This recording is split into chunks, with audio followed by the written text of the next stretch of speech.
Hello. Welcome to Makers TV. This is a very special episode today because it is an Ask Me Anything episode. So what that means is I've got some questions that people have asked in advance, but if you do happen to come on live, then please feel free to ask me any questions that you would like to know about the Makers Hub. So the Makers Hub is this edition of the Ask Me Anything Makers TV live, and I will be basically going through what the Makers Hub was, why it came about, why it ended, why I closed it, and everything in between. So if you, I have, a couple people in the Makers community that wanted to ask me about, like they might be thinking about opening their own space, whether it be a studio space or a shop or any like a workshop space, anything like that. The Makers Hub was kind of a mix of all of those, and I'll get into that more soon. But basically, yeah, if you have any questions about opening a space, leasing a commercial space, going to lawyers to sort that out, like finding a space, affording a space, what it costs, what it really costs, and all that kind of stuff, then feel free to post a comment and I'll do my best to answer it. This will not be a short, sharp, actionable lesson episode. So usually Makers TV is me delivering short, sharp, actionable lessons to help you strengthen your brand and grow your business. This is a special episode that probably will be going for quite a long time. I'm estimating maybe an hour. So we'll see how we go. Depends how much I want to blab on about everything. So, yeah, if you have any questions, let me know. But otherwise, I will just be chatting away about everything. So, what I'm going to do is share my screen with you guys. And I'm still here in the corner, but I will be kind of looking down. So sorry about that because I need to be able to see what I'm doing on the computer. So yeah, the Makers Hub. The Makers Hub was basically my dream to open a space where people could come and be creative together. That was basically it. It all kind of started when I was asked to run some workshops by the ladies who had the handmade shop in Canberra at the time, which is now closed, but the handmade market is affiliated. They had a shop at the same time and they were starting to run some workshops. And this kind of ignited something in me because I realized being a teacher and just loving craft and making and creating something where there was nothing before, mixing those two things together was there was something there, definitely. So I started doing that on my own as well.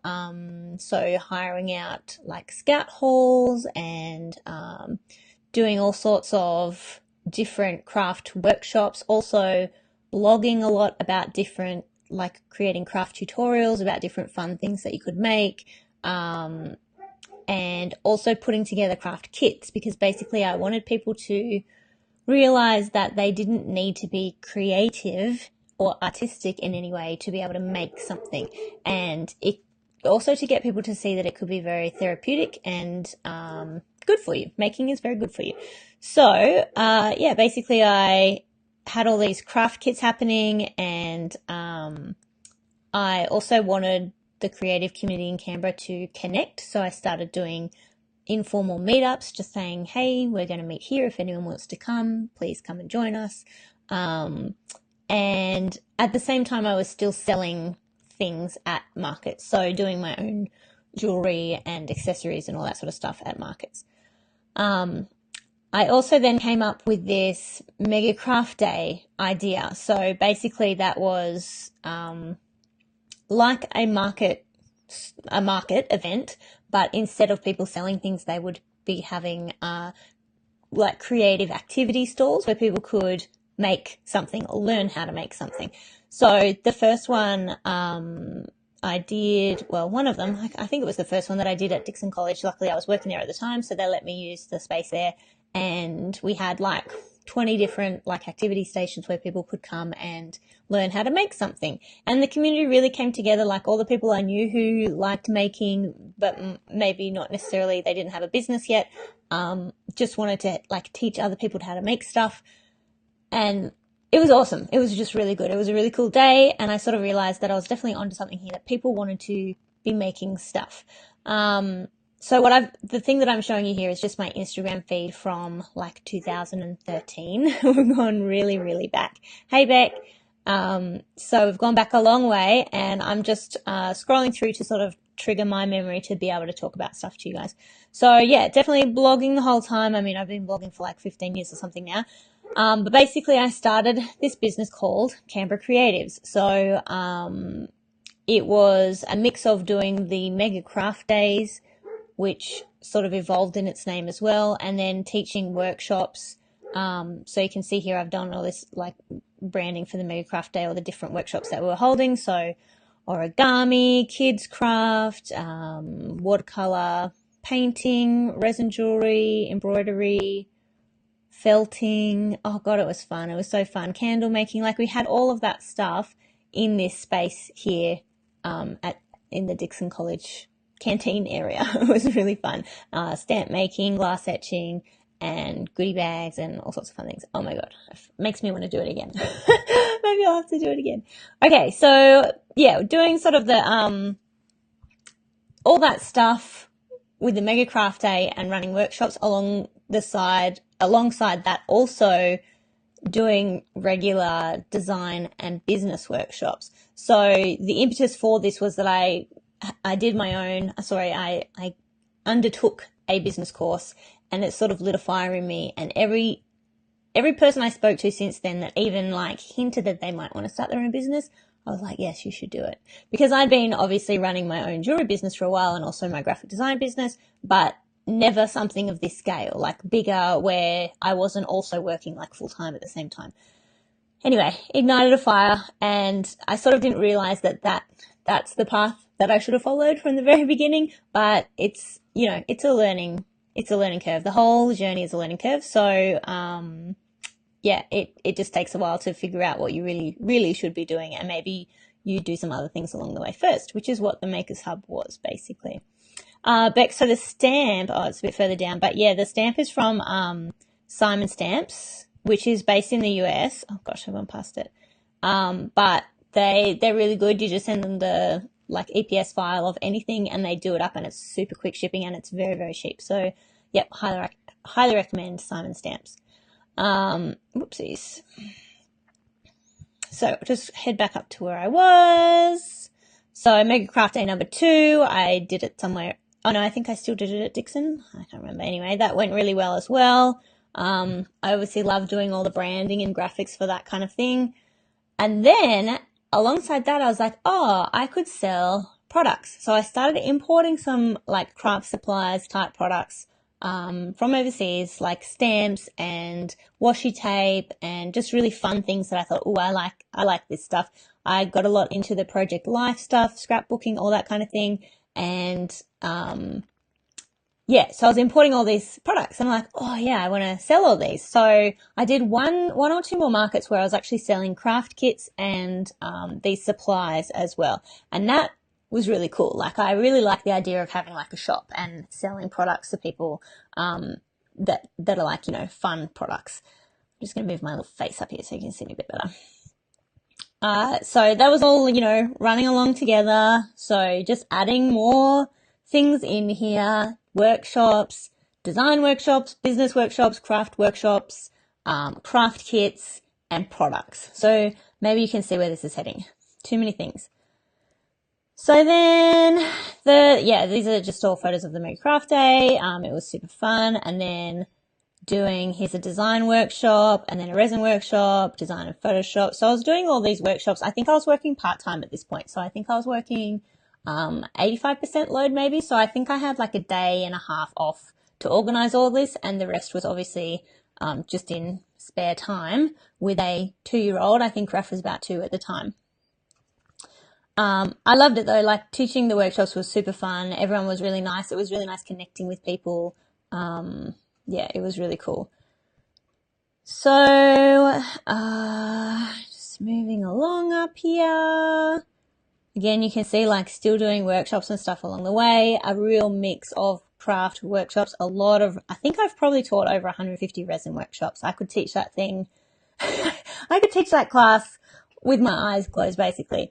That was a lot of fun though. And people, like, just seeing people's reactions to stuff that they'd made in a 2-hour period, and perhaps people that, again, don't think they're creative or crafty in any way, and just seeing the joy that it brought to them. And, you know, and also, like, people would also always come in after work.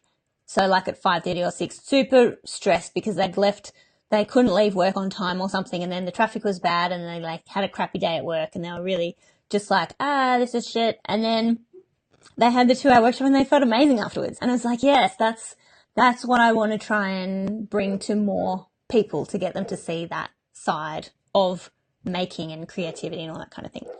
So after all this is a long lead up. We've talked for 10 minutes already and it's just like the lead up. I haven't even thought about the hub yet. So basically, once that was all going along nice and fine, and I was working, and I sort of came to a bit of a fork in the road in my work life where I just wasn't really happy in my job. Like, my colleagues and stuff were fun, and like teaching in a school is just a lot of red tape and a lot of paperwork, and I wasn't really enjoying it. And so in the school holidays, in the summer holidays of 2013, so January of 2013, I did a business plan course, and that was the Right Brain Business Plan by Jen Lee. It was fantastic. I just got the book and worked my way through it. And that's what I was talking about previously, what sparked this like business. Like, I always have been, I guess, entrepreneurial and like running my own business, but really doing it properly and also seeing that I could help others do the same thing. That's sort of when that started. So for the whole of 2013, I basically planned what I wanted to do with this business, like what I had my vision, and anyone who's in the Makers Academy will see that a lot of the sort of core lessons mirror, what's in the Right Brain Business Plan, because that's where it all started. That's where I started learning how to do all this stuff. So, of course, there's the vision and like actually working out how to set goals and then working towards those goals. So my goal was to open a space. And as part of the research for that year, I went to New York City because it just so happened that my friend Miri lived there, so I could have free accommodation. Raf was he would have only been maybe only one or two, something like that. He was very young. He must have been like 1.5 maybe. And he was here with John, and they stayed here in Canberra, and I went to New York City. So I was there for 6 days and 3 days traveling or whatever. So I was gone for a total of about 9 or 10 days.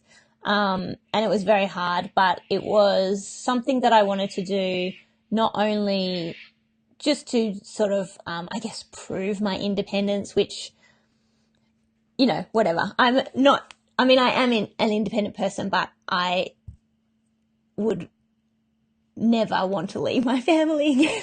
It was really hard, and I just missed them so much. And every time I saw anything, I wished John was there, so I could share that with him. So anyway, I digress. It was a great experience, and basically I went there to research some specific stores and like business models over there. So as you can see by this photo here, following my dreams, I'll just open that up so you can see. Getting some personal time in on my business trip to New York City. So I got my hair done, and it was the worst idea ever because I had massive jet lag, and I spent like more than half of my spending money. It was really terrible. And then at the end of it, you couldn't even see, I wanted the blonde ends, right? And you couldn't even see the blonde ends, like the balayage, whatever. It was way too subtle. So I spent all this money on anyway. I got it fixed the next day, but gosh, what a silly, silly thing. So yeah, I was in New York and I was checking out, specifically I went to Michael's. That was fantastic. Oh my God, Michael's is amazing. But I went to a few different stationery stores, and I haven't even posted any of my photos from New York. It's crazy. So I might have to do a blog post about it. But basically I went to, oh my gosh, I can't remember the name of the store now, but basically it's a place where you go in and you do crafts. So you can do, paint porcelain things, or you can make candles, or you can do this, that, or the other. And that was based on, you could either just pay for it or you could be a member, I'm pretty sure. Gosh, it was so long ago now, I can hardly remember. So yeah, I went to experience that and sort of see how they did it and see like how they ran things, like if they priced things individually or if it was like a kit cost, and how much they charged for that sort of thing. And just how everything was set up, basically. So I went and did all that, and it was fantastic, and it was a great experience. And I don't think I'll ever go overseas without my family again. It was crazy. Yeah, so once I came, that was like in October, I think. And once I came back from that, I was all set. I was like, okay, I'm gonna resign from my job. We'll take leave without pay, and I'm gonna try and start this thing in February. So then the hunt was on for a space. And you can see here with my Instagram feed, I'm still like doing the craft kits. I'm starting this thing called Creative Case, which I then changed the name because I rebranded halfway through. It's crazy. Oh man, Mum's not getting my sound.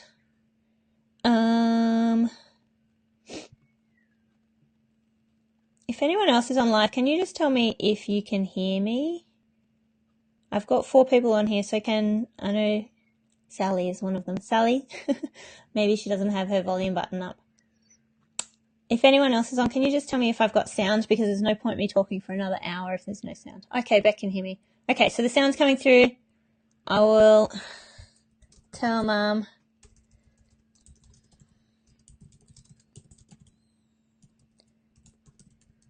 Thanks, guys. Thanks, Jess, for letting me know. Mute on. Okay. Hopefully Mum's just having trouble. Okay, thanks guys so much. Right, so, and also thank you for being here. It's so nice to actually talk to people. Usually when I do a live, it's quick and over and done with before many people show up. Okay, so yeah, still doing the creative case, and so at this point, everything's called Canberra Creatives. That's what I've branded as. I'm Canberra Creatives. I'm focusing on people in Canberra wanting to make things and all that kind of stuff. And I'm still doing workshops, and where are we? Oh, here we go. I have a little video of New York City. So let's see what I did there. I don't know if the sound will come through. Maybe not. I don't know if the sound.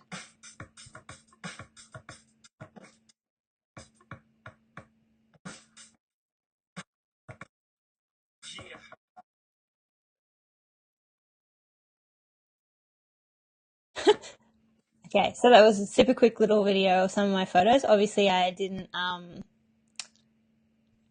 post any more than that. I don't know why. It's funny. I just kind of didn't do it in the end. I know, right? It's so cool, Beck. But again, like I want to take everyone with me. At least my husband. I could maybe leave the kids at home at this point. We'll see how we go. So yes, I'm launching this subscription craft box called Creative Case. So everything's like got the name Creative in it. Canberra Creatives, Creative Case, etc., etc. I'm still doing workshops. I did one of my first business workshops, which was super fun, and again, like got that fire lit in me a little bit.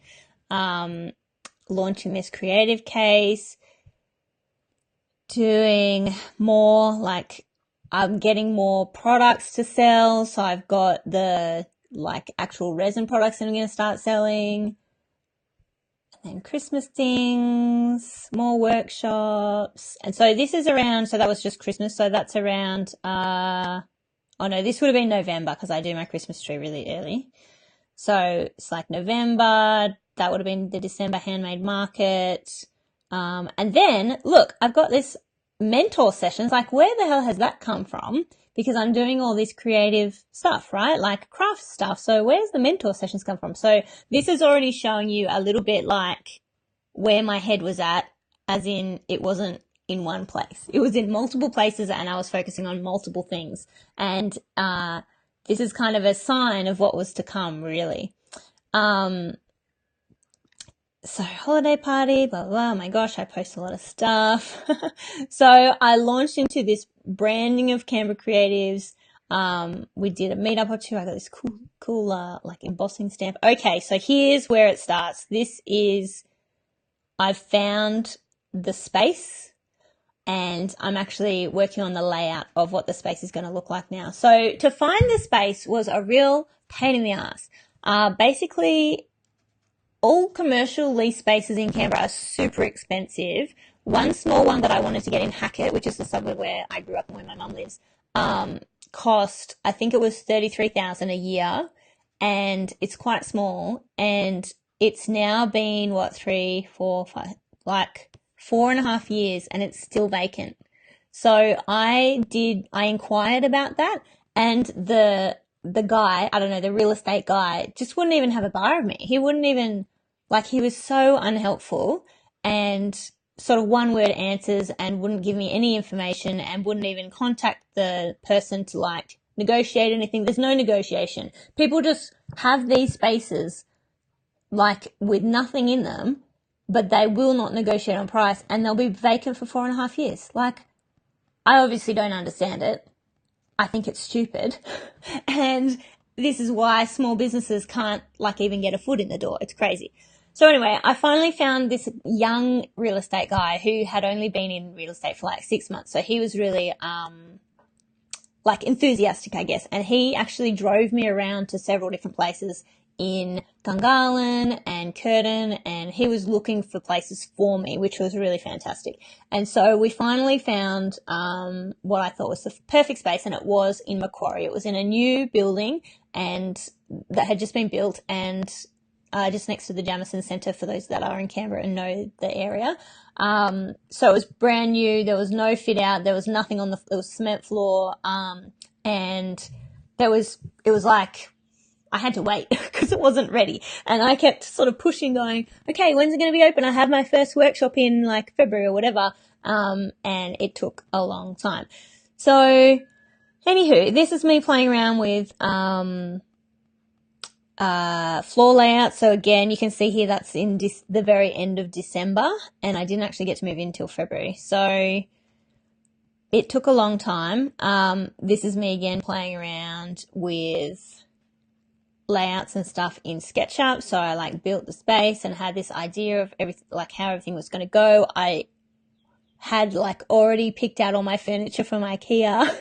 So this is also a little bit of a telling sign in that in this lead up to opening, I was much more focused on like where the plants were going to go on the bookshelf than nutting out exactly how I was going to make money. So in my business plan, I had definitely, I had done all that money stuff. I had done the financial like forecasting and working out how I was going to make money.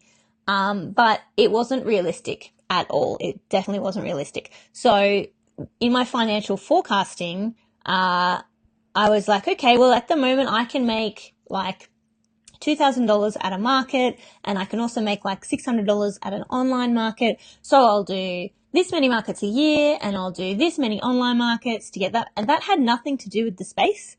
So that was things like that I would have to spend extra time on as a sole person, like one person doing all this work, taking away from anything to do with the space, that to make the money to pay for the space. It just didn't really make sense. So I was really, really pushing it in terms of my realistic financial goals, and that became very obvious as we went along.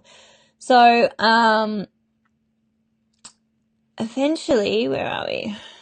Again, still doing workshops, getting ready, like getting all these like gorgeous products in to be able to sell. This one was for the craft kits. So here's the creative cases that I started making at home, and I was packing them up at home, and yeah, they looked really good, and it was a great idea, but I was doing it at the same time as having like 4 other focuses. Like, it was super crazy. Super crazy. Focus on one thing at a time, people. Okay, so here's my big IKEA trip to get all my furniture. This was before IKEA was in Canberra, so I went up to Sydney for a few day trips. Again, like focusing on branding and like promotional booklets and stuff for the space, rather than like how to actually market properly to people. So I created these booklets, and I got like, 2,000 of them printed or whatever, but I didn't have a plan of how to get those into people's hands. I was like, yeah, I'll hand them out at workshops, but it's like, maybe I should have been more focused on how to get people into the workshops first. Fit out. Oh my gosh. So I went crazy with the fit out. As in, I just spent so much money on cute little things that I didn't need and were not necessary to the space, and then that takes away from profit. So that's really, really important when you're doing a fit out of a commercial space. Don't spend all your money on that, because that's crazy. Because there's no return on investment on lampshades or stools, right? There is a return on investment if you put your focus or money into online advertising to actually get people to come in and buy something from you. So think about your return on investment for every single thing that you spend, which I did not do, and I'm hopeless at, and I still need to get better. I came up with a rewards card. Again, it was just more branding and time that I spent on branding that probably the business wasn't really ready for, because I hadn't even opened yet. I ran a few competitions, which always went well. Again, more furniture for the fit out. Now, sorry, I'll go back a little bit because I haven't yet talked about how I actually funded the space. So basically, I went to the bank and asked for a loan, and because I had done a business plan, they gave it to me. It's an overdraft that they gave me, which I didn't know was a thing. I still don't really understand. I mean, I do understand what it is now, but I just didn't know it was a thing. So an overdraft is basically you don't have to, it's not the same as a loan, because you don't have to pay like a minimum repayment every month to pay it off. You pay interest and you pay fees. So I think I pay $250 a quarter for the overdraft. So that's $1,000 a year that it costs me. And then I think I'm paying like $300 or $400 interest every quarter as well, every 2 months. I'm not exactly sure how often it is, but it's a headache, and I still have it. I still have those payments, and I still have that debt to pay off, because it's there, because I spent too much money. And yeah, so getting a loan or an overdraft from the bank is definitely a way to fund your thing, but you need to be much, much more strict and on the ball with your finances than I was, because otherwise you just keep spending and spending and spending, because you're like, oh, I've got this money, but you don't sort of think about it as minus money. Like, if they give you $60,000, you don't have $60,000. Each time you spend something, you're minus whatever you spend. So, you just have to keep that in mind, because it's a bit of a killer. But anyway, all right. So then I ran a possible campaign, which is like Kickstarter, and basically that was to garner like community support for the project. So it was also to get money, obviously, but it was more so to get people excited about the space opening and form a bit of a community around it, and make people feel like they had like invested in what was happening, which they had because they pledged money. So basically I raised $7,000 with that possible campaign, and we bought a kiln and a letterpress machine and like other supplies. I had rewards for people, which included memberships so they could come in and use those things. I also like sent out digital things and like cards and all that kind of thing. Hey Mel, thanks for joining. So yeah, the possible campaign was great. It was successful. And it did do its job of like garnering that support from the community. And this was the space. So finally, after 2 months or whatever it was, so February 11, the fences were gone. So I could actually see in the space a little bit more. So this was a brand new establishment, and you can see the windows are super big and high, and it was beautiful and it was fantastic. So in order to get, Mum's still having troubles with her laptop. I'm sorry, Mum. I don't know. I don't know why your sound isn't working. You can do the replay later. I'll show you tomorrow. Okay, so to get the actual space, it was amazing, Mel. It was. And I do still miss it. It was just so big and bright and beautiful. We'll do it again one day. To get the actual space, so I went through the young real estate guy and he was great and we locked it in, and then it was a long time ago, so I'm going to try and remember. I had to then go, so I got the okay from the bank to get the overdraft, and then I had to go and see a solicitor. That was like part of the deal. I couldn't do it without seeing a solicitor. The, the solicitors, I mean, they were just our family solicitors, so they're not like, they don't specialize in real estate or anything like that, but they especially didn't specialize in a handmade creative craft workshop space. They were like, what? They had no idea what I was talking about. It didn't matter too much because basically they just needed to make sure that I had the right insurances and also make sure the contract for the lease was all right and that kind of stuff. So that was all fine. It was just funny, like having to deal with people who don't get what you're doing. Like, I'm sure a lot of us in the making community have the same issues, but it can be frustrating, but also just funny. It's like, oh my God, just why don't you get it? You're supposed to be a smart person. Like, use your brain. And then I had to get insurance. So the cost that I didn't, that I guess I was surprised by were things like glass insurance. So you have to have glass insurance if you have a space like this where it has glass frontage, and that's like extra on top of the, well, you're doing craft workshops, what if someone stabs someone else kind of insurance. So my insurance was quite expensive per month. I can't even remember exactly what it was. Maybe, I don't know, it was a few $100s per month, I think. I can't actually remember, but it was not super cheap. And then of course with the space, you also have the overhead costs, which like, about, but you don't really like, I don't know, it's easy to forget about them when you're doing your cost projections. You're like, yeah, I'll bring heaps of money in, no worries. Never mind that you have to then pay like $90 every single month for electricity, for internet, and then however much for electricity and however much for water. Now, I think I had to pay water but not electricity or something. It all, like, that's not the same for all commercial spaces, so it kind of depends how it is basically. Hey Anna. I can't see the full question. I'll add it here so I can see. Did you have to line up an insurance broker or did you just DIY it? So for my insurance, I did go through a broker and I actually changed halfway through. So I went through one broker who again had no friggin' idea what I was doing. I'll just turn that off so we can see. He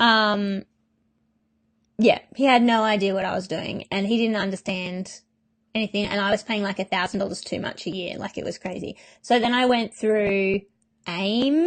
I think it's AIM. I can't even remember now. But anyway, the brokerage that I ended up going through, I'll link you to it later below. I'll make a little note of that so I can remember too.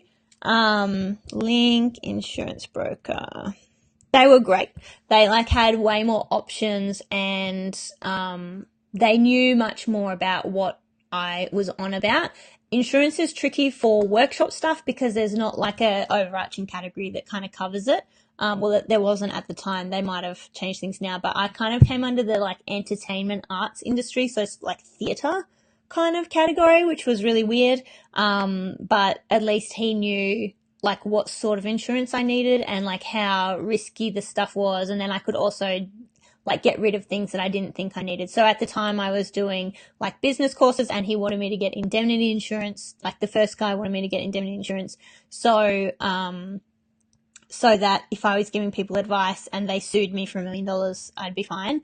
And I was like, I'm teaching 2 people a year and they're, making less than $600 a year. I don't think that's a problem at the moment. So, I had to go through a few brokers to find a good one, but again, I'll link that down for you below somewhere in the comments, whatever.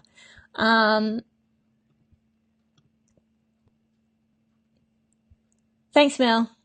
Okay, so yeah, insurances and stuff, sort of, it was annoying to deal with. Solicitors, smart but clueless, that kind of thing.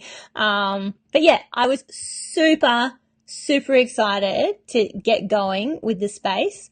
And this is sort of where it all began. So I got my keys, I got my bloody FPOS machine. Don't get an FPOS machine. They're so stupidly expensive, especially unless, of course, you're, I don't know, they're going the way of the dodo at the moment anyway, don't you think? Like, you know, you can pay wave everything on iPads and whatnot. But yeah, my God, it was like $30 per month. And I wasn't having a bunch of people come in and using the FPOS machine. Like, everyone was buying their tickets for workshops online, and then they might have bought one or two tiny products at the shop. So the FPOS machine I had, and then I was locked in for like a year or something. It was annoying. Exactly. PayPal here is way better. And also the Square readers, wherever that's from, they're really good as well. So if you do need like to have like card functionality in your space, just really research all the options that are available. Don't get like weighed down. I know that a lot of times when there's too many options, it's like it paralyzes you because you don't know what to choose. But basically, FPOS is shit. Like, just don't go through a normal bank fee. FPOS is just a big waste of money unless you have a massive like physical product shop where people are going to come in and like spend heaps and heaps, because then you also have to pay like the minimum transaction fees and all that shit as well. Yeah, so Mel, do people book in advance or do they come and pay on the day for your workshops? Let me know. So then, yeah, I've got these like images of the empty space and putting stuff together. And of course, I'm very DIY, so I did everything myself, with lots of help from my husband and a few other people, beautiful, wonderful people, helped do stuff. But like as an example here, I have two of the tiny little, I think they're called lac tables from IKEA, and I needed a taller one, so I bolted them together and put some wheels on the bottom. So just stuff like that to save money, but again, then spent money on other stupid stuff. So I did lots of Bunnings trips, went to my beautiful friend's wedding, spent a bomb on, like, I was trying to design these cool light shades and I got them all laser cut, and then I never made them because I couldn't work out how to glue them together effectively. It was stupid. So this is more of the creative cases that I was doing, again, at the same time. So ideally, if you're opening a space or running workshops or having a shop, do one of those things at a time. Don't do 10 of those things at a time. I just keep saying it's really dumb. It's not dumb if you don't know it's dumb. I know it's dumb because I've done it and it was very dumb. So make sure that you're focusing on one thing at a time. And the main reason being that I was opening a space and I was targeting, like, I had a few different customer segments within like that project, and then I had the creative case, which is a completely different target market that I wanted to speak to, and then I was doing, like, I was going to meetups and stuff and blogging and selling craft supplies. Again, they're all different customer segments. If I had a team of people to be able to help me with marketing and promoting all of those different things, that would have been fine. It was just me. It was me doing the graphic design, the copy, the actual like paying for advertising, like creating the actual thing. Like it's enough having all of those jobs for one thing. You don't want to add multiple things and have all those jobs at the same time. It's like stupid. Yeah, Mel, I bet. So see if you can focus down somehow. Like, what could you give away for now that you could pick up again later, like once that one thing, like the workshops, is like really running perfectly well. So then we've got images here of us putting everything together. My beautiful husband, he's the best ever. He is my most favorite person. He was helping me do the floor. He's so supportive. Even when I do stupid, crazy things, like getting an overdraft of $60,000 and then having no profit from it. He's so supportive and I love him a lot. So this is him helping me put it all together. And then we had some other beautiful friends come in. We've got Christine Popke here and Erin and Tara here putting IKEA stuff together.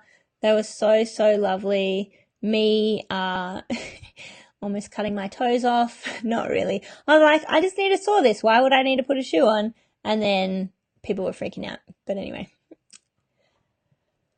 It's my foot. I'll do what I want with it. I think my pride and joy of the space was putting together this little kitchen from IKEA. We cut out the hole for the thing like ourselves. It was really hard. But it was great. Okay, so then this was like my last market that I did as, I think maybe my second last market that I did as, Canberra creators rather than selling anything. So it was a promotional exercise. I had the whole stall set up. And it was basically just advertising what you could come and do and make at the Makers Hub because it was about to open. So this was on March 8th and it was like, I think it was the 31st of March or the 20th of March, somewhere around there that we like officially opened. So, again, like that was at the Handmade Market. And at the time that was a 2-meter stall. I think at the time it's not this anymore. It costs $350 for 2 days, maybe, or per day. No, it would have been for the 2 days, $350. I think it's like double that now. But that's quite a lot of money, but especially if you're not selling anything because you're not making that like money back. But if you think about it, $350 to get 10,000 people past and see your thing and hopefully you're giving stuff out to them is a very, like, it's not cheap, but it's an investment. And, yeah, so, and what I did was get people to sign up. So to my list. So if you're ever doing anything as a promotional exercise or even ever going to markets, you need to have a way to contact these people afterwards. There's no use just giving out your card because they could chuck it away or they could, just like forget about it or whatever. You want to be able to actually contact them. So I got them to sign up to my mailing list and as an incentive, I gave them a free gift. So, I was giving out just little buttons, said in a nice little packet, like the little promotional thing that I'd done up beforehand. And I also, like something else you could do is give them like a 10% discount if you're doing products, or anything like that. Or what else I could have done was to give them like a 50% off their first workshop or something like that, which would also be a good idea because then you're actually incentivizing the first purchase as well. So that's what I did for that market. And I actually met some really good people at that market and are still friends with them now. So they saw me at the market and then we sort of became friends later when I'd opened and then they came and worked for me and then we're still friends even though they moved away. Everyone should stay in Canberra. So then on my Facebook page, I had this big, my Instagram page, I had this big countdown thing. So 17 days to go. And I just counted down. And that was to the grand opening, but also the Possible campaign launch because I launched that on the day that we opened. And I sent out a press release about that to like as many people as I could. So I got some good press about it in Her Canberra and like Canberra Weekly and I'm not sure if I think City Life did something. So basically press releases, you send it out detailing the event or the thing, the amazing thing that's happening. It can't just be that you make earrings. Like that's not a press release worthy thing. It needs to be that like something that people are going to get excited about. So, I sent the press release out and I think, is this the one? So this is the article that they did for me. Oh no, that's 2016. Yeah, so this is the article that Her Canberra did for me about the launch. And obviously they have a really good readership, like a large readership, and it's a lot of like similarities with my target market in terms of gender and age and income and that kind of thing. So that was really good. And people came along to the launch from that. And where are we? Which thing am I on? Yeah, so that was really good to get press that way. And it was free. Like you just send out a press release and hopefully they pick it up. You got to do it a lot in advance so they have time to, do all that stuff. So here's just more of me like setting up the space. You can see I already have a heap of junk in there. We did the bathroom as well, like painted it. Oh, I miss it. I got an electrician in to put in fancy lights. So I wanted the space to look really cool and crafty and nice, but some things were unnecessary. So I got him to put lights hanging down, which did look super cool, but the return on investment, I don't think I added anything to my income by putting in 12 downlights, right? And it probably cost altogether like $400 or $500, maybe more. I can't even remember. So those kind of things, crazy, right? So what you need to really think about, your return on investment for each, like wherever you're spending money, not essential, exactly, Mel, not essential. And also I could have done it later. Like I could have just, had the space like minimum viable product, meaning you have the space, you have some tables, you have your like supplies to do your workshops. Minimum viable product is what I should have done. I didn't know that at the time. I had no idea. I didn't even know what minimum viable product was.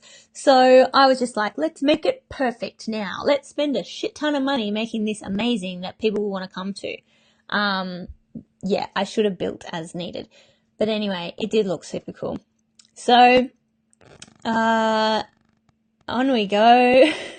Along we go. So these were some of the products that I had like stocked in my shop section. Again, like, I had the idea that people would come and do a workshop and then go and spend up big at the shop.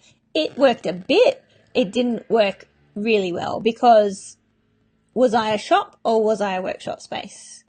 The stuff that I was selling wasn't directly related to the workshops. So it would have made more sense to just have, again, minimum viable product. If I was doing a resin workshop, have resin kits and resin supplies able to be sold, which I did have. But then I also had all this other stuff that people would kind of go, yeah, okay, I like that.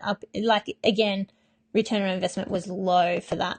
And also it really split my focus because then who exactly was I talking to? Was I talking to just crafters who wanted to craft with these suppliers, or was I talking to those people who don't think they're creative and want that therapeutic making time? Because they're two completely different target markets, right? So, yeah, split focus is no good. It was beautiful though. Look at this. It's like so pretty. But again, like what is all that stuff? It's just plants and like pretty things, which I still have a lot of. So it's like pretty, but again, completely non-essential. Hey Juliet, thank you for watching. Yeah, kit's good, everything else bad. And plant, like, yes, it was super pretty and people would be like, that's so cool. But, that's so cool doesn't translate into dollars, right? So too much of this fluffy stuff. Yeah. I did have a lot of fun doing it though. The other thing that I wasted money on, you can see a theme here is I wasted a lot of money. I would go and get my nails done like all the time because why not? I wasn't making a bunch of money to be able to afford getting my nails done all the time. Like this was silly. Yeah, exactly, Juliet. Plants good in moderation, but also getting all the bloody plants. I had this problem then that I had bugs in the house, in the space. Like there was all these little bugs that were trying to eat all the plants. So it was just like another thing that was silly. And yeah, not taking up vital space and funds. So these nails were my launch nails for the grand opening, because this was the little dodecahedron shape that was my dodecahedron? No, that's from The Simpsons. I can't remember what it's called now. Tessa something or other. From Jess at Jess Paris Boutique. She did my nails for me. But again, like just not being sensible on spending. But that was for a special occasion. All the rest were not. So getting ready for the launch here. Workshops. Do I have a picture of the launch? Maybe I don't. Maybe I do. Oh, that's silly. No, surely. Oh, okay. So I didn't even put a picture up of the launch night. So that's crazy. How silly. If they had stories back then, I could have done an Instagram story about it. So then I started getting people in to run workshops, which was fantastic, but it was really tricky to work out the money split. So basically, I can't actually remember how I ended up doing it. And a couple of people on here, I think, Anna, you were going to run a workshop, so maybe you remember what I said it was going to be. But either I was going to give people an hourly rate, or they were going to pay to use the space and get the ticket sales themselves. So if I handled the ticket sales, then I would pay them a fee, like the instructor a fee. But if they were just going to sort of rent the space, then they would pay to rent the space. Yeah, it was just a little bit tricky because I wasn't exactly sure. My advice is to be sure how you're going to do that. So how much you're going to pay people.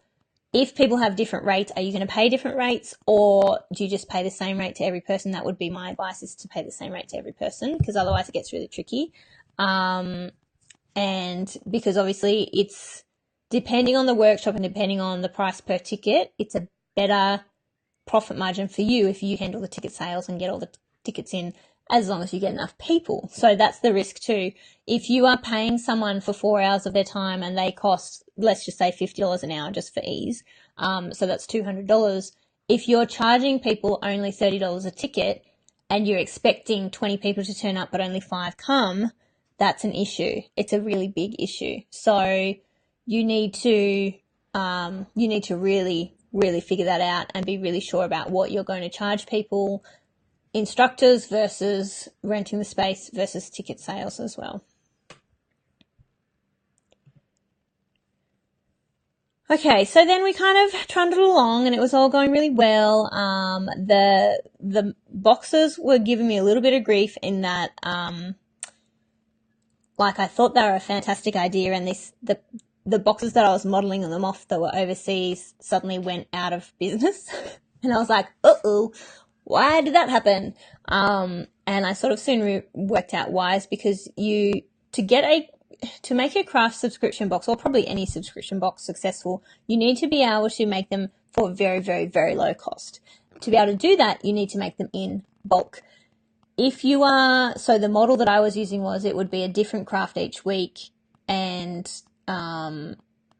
it would be like, I can't even remember I can't remember what the first one was, but I didn't have the same amount of people each week. I might have more or less. Sponsored products is a really good idea, Juliet, and I think that would work really well. And again, I probably would have come to that if the craft boxes were the only thing I was doing. So again, coming back to focusing on one specific thing, I could, if I wasn't doing anything else now, maybe just working a regular job and just did the craft kits, I'm positive I could make it work.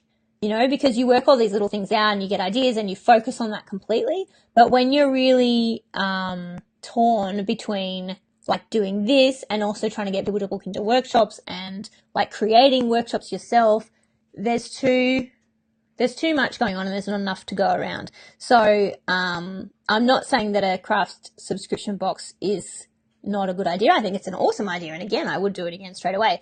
But you need to, again, be doing that one thing. I'm going to say this like 20,000 times during this little chat with you guys. Focus on one thing. Because I was then still doing the Mega Craft Day, which was super fun, but events like this generally are not profitable. So, it's not a revenue raising project. It's more of an awareness raising project. And this was probably the first time that it aligned more succinctly with what I was doing at the Makers Hub, as in, come and do this little mini workshop. We actually are teaching the full workshop of this at the Makers Hub. So that kind of made more sense. I'm not sure how much it actually translated into workshop sales, because once people had that taste, they either wanted to pursue it more, which would be great, but often they're like, okay, I've done that 10-minute one now, I'll try something else. So I don't know. Again, if it was the only thing I was focusing on, I'm sure I could have made it work. So this is Juliet's lovely hand doing the watercolor workshop, which was, so is that your hand, Juliet? I think it is. Maybe? I don't know. I think that was you there, sitting on this side. And people loved that. Like, people really loved the Makers Day. Again, if my brain's sort of ticking now going, how could I make that work? Like, how could it be a revenue raiser?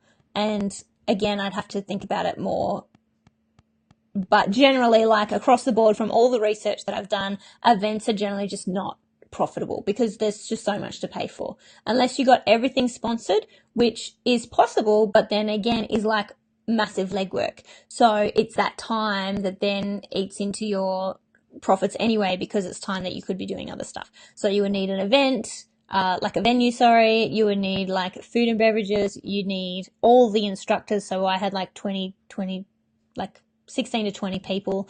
I had demonstrations as well. You need all the products and supplies. You need, like, if you're going to get a photographer, like it just costs a lot of money to put on any sort of event. So, and you girls like Juliet and Anna would know that too. Like it's very expensive to run a market or anything like that. It's fun though. It's really fun. And then I had a friend's wedding. And then I had a school holiday program. You remember the pumpkin soup? So good. So this is little Raffy. Look how cute he is. He's so itty bitty. So around this time, I was like, well, what else can we do in the space besides workshops and stuff? And no, did not pay myself. Did I mention that I had the $60,000 overdraft debt? Everything goes on to that. There is no paying myself. And especially in like the events, that is not, no, there's no payment for Michaela. So yeah. I have a very firm belief that if I'd been doing one of these things at a time, like the second or third time I did it, I would have either broken even or started making a profit. But again, same with show and tell, Juliet. It's just like you do it for the love. But I think my brain is like, I'm not willing to do this for the love forever. Like I need to get paid. You know, I need to make money. So, so in the space, I sort of was thinking about how else can we use the space, and we did sort of like these casual crafting days, which the first one or two was super successful, and I just kept again getting more ideas, like what else can we do, rather than focusing on the thing that worked that time. So started doing like a school holiday program, which again was really fun, not profitable at all. It was crazy as well, like kids. I don't even know how to primary school teachers. My goodness. Like my hat's off to any primary school teachers. I cannot do it. I coach Rafi's under sevens soccer team on a Thursday afternoon, which will be this afternoon. And I can't handle them. They're like crazy and don't listen, and they're little terrors. So the school holiday program worked well. Like we had a lot of adult volunteers, and it was still crazy. And they were volunteers, so they weren't getting paid. I don't think I made any money on that school holiday program, again, because there's just too much overhead cost for the actual products and materials that you need to use.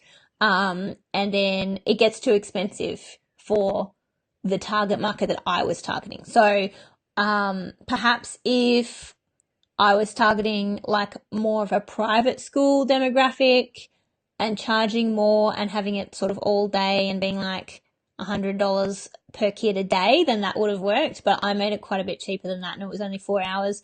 And it was that sort of time where I was worried that they would be paying too much for the time that their kid was there. And it kind of turns into a babysitting service. So basically, I think I ran two. I might have run two, maybe. Yeah, I think I ran two.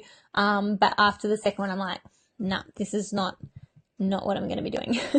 Mind you, I did, of course, spend about $400 on a print ad, Mel, going back to our print ads, for that school holiday program, and did not get one booking through that print ad. So again, live and learn. And that's $400 taken away from what I could have been spending on getting people into the workshops, the adult workshops, if I had been more focused on that. So, live and learn. That was the second school holiday program. Again, I've still got my creative cases going out there, and this is where I have now rebranded to the Makers Hub. So rebranding after you get a commercial space is a bad idea.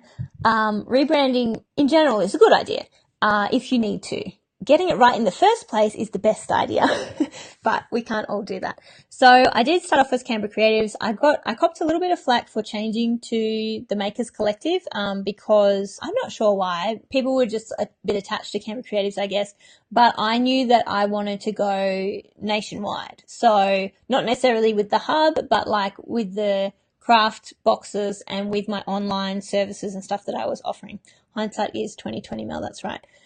So I rebranded to the Makers Collective, because obviously I can reach a broader audience that way. And because in the background of doing all this stuff with the hub and the workshops and blah, blah, I was still teaching my, like business workshops and graphic design, Illustrator, Photoshop, InDesign workshops, which is that's my genius zone. So that's where I was excelling but had no time for. So I rebranded. People were like, why'd you rebrand? And then I never really got around to like explaining properly why, but that's why. I wanted to reach a national audience. Someone in Brisbane is not going to, book in for a course that's labelled Canberra Creatives. So rebranded, and the problem being that I had already done, again, money spent on my window, like signage and stuff for Canberra Creatives. I had Canberra Creatives across the top of the window. So then I had to get that taken off, and then I redid all this vinyl stickering stuff on the windows, which was not cheap as well. Again, I probably could have done it myself. It would take a lot more time, but it would have been basically free. I got it done because I'm like, well, I've got the money, and it costs a few $100s. Again, a few $100s that I could have stuck a poster up in the window with the same information, and that would have been free. So return on investment, not great for that kind of stuff. So then I had a VIP night. I can't remember what that was about. I think oh, that's right. I got someone in and they did a free demonstration for like card making stuff. And people could book into that I think it was for free, and they got a goodie bag, and then they got to do the activity. It was like a make and take thing, and that was fun. Yeah, again, like a totally different separate service that I didn't then do again at any time, and there's no way you can market something that you do once, because it's just stupid. This gives me a headache thinking about it. One of the cool things about the hub was that we were really family friendly, also because I was pregnant and about to have a baby, and I knew that I would be having her in there with me. So in the bathroom area we had a change table, and like all this stuff I bought secondhand, and that was smart. That was very smart, because it cost like $15 or something. I probably should have done that for a lot more of the things. And my chairs that I bought that I still have in my carport. Cute little chubby cheeks. So more workshops. So we're going along. Oh, I'm maybe not quite pregnant yet because I'm still playing soccer according to this photo. This must be like near the end of the year. I also, one thing that I did spend money on that I actually think was not essential, it was another like non-essential, but I'm really, really glad that I did it, was getting a local artist to paint on the walls. I think that was really distinctive to the space, and I had the words connect, create, learn and grow painted on the walls, and that like as soon as people walked in, they're like, oh, that they sort of got what the space was about. So that was good, but it did cost, another few $100s, of course. And again, I probably could have done it myself. I'm like trying to support other people, I guess, like paying other local businesswomen to do this stuff, but like bleeding myself dry at the same time.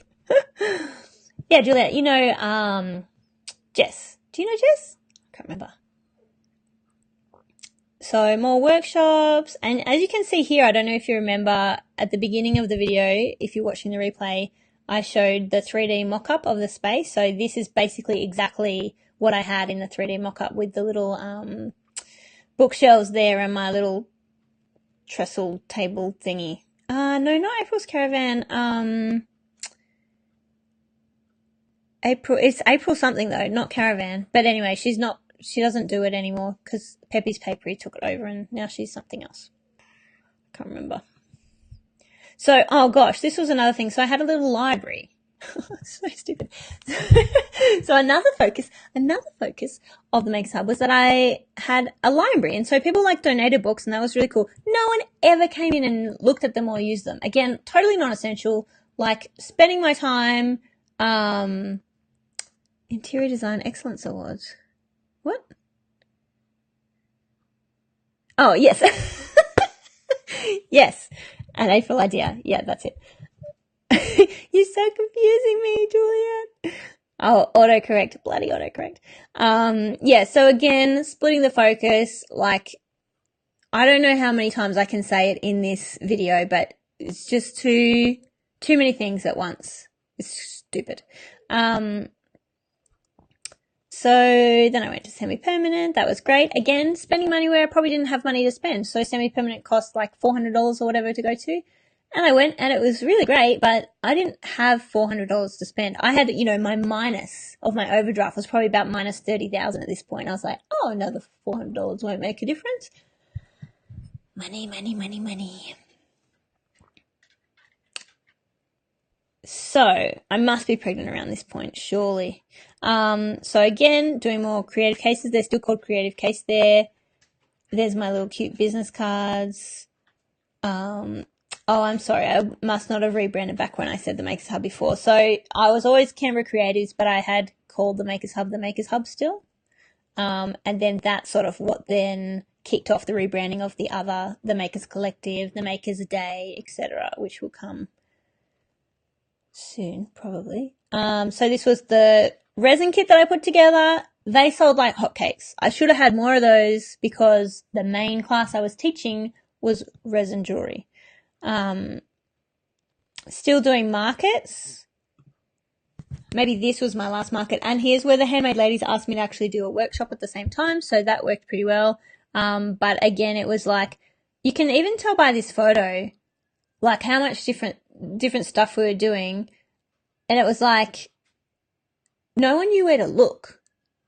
It's like, what do I look at? What is the focus here? Like, what are these people doing? Like, people who were coming to our stall had no idea. And that was really telling in that if people don't know what you're doing, they're not going to want to buy your thing or buy into your product or service. So that's, telling. Yes, the downside of Creative Mind is just like squirrel brain all over the shop.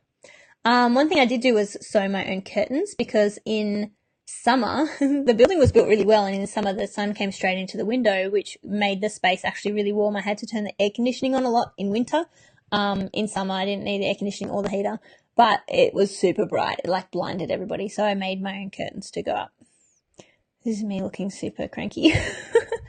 More workshops. So again, this is a business workshop, and that's the thing that I love the most. I really love doing the business workshop the most. This is Tash, who's actually done my business workshop twice now. She's an angel. So, gosh, I must be... Oh, here's that ad that cost me $400. Canberra Creatives School Holiday Program. There's not even a way to track, like, if anyone had booked in. I think I did on the booking form say, where did you hear about us? So people could have put, like, an ad there. The floor space, Anna, was 65 square meters, and it was perfect, but I had too much crap in there. Like, I actually had too much furniture. I could have fit so many more people in there, but I had so much stuff, like all these bookshelves and things jutting out, and I had no wall space. So when someone wanted to hire the space for a sign painting workshop, Pocket Design came down from Newcastle and wanted to do that, and they did it fine, but they had to stick stuff on the windows. Like, there was just no wall space for them to stick stuff to. So that was kind of dumb. And you can tell here too, like, my Instagram is like a little bit all over the place as well.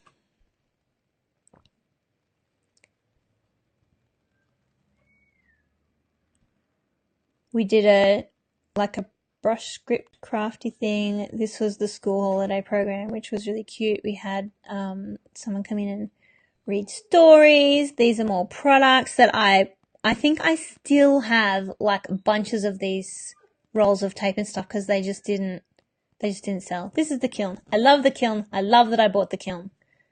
That was really good. More craft kits. This one, oh my god, I think this one was a disaster.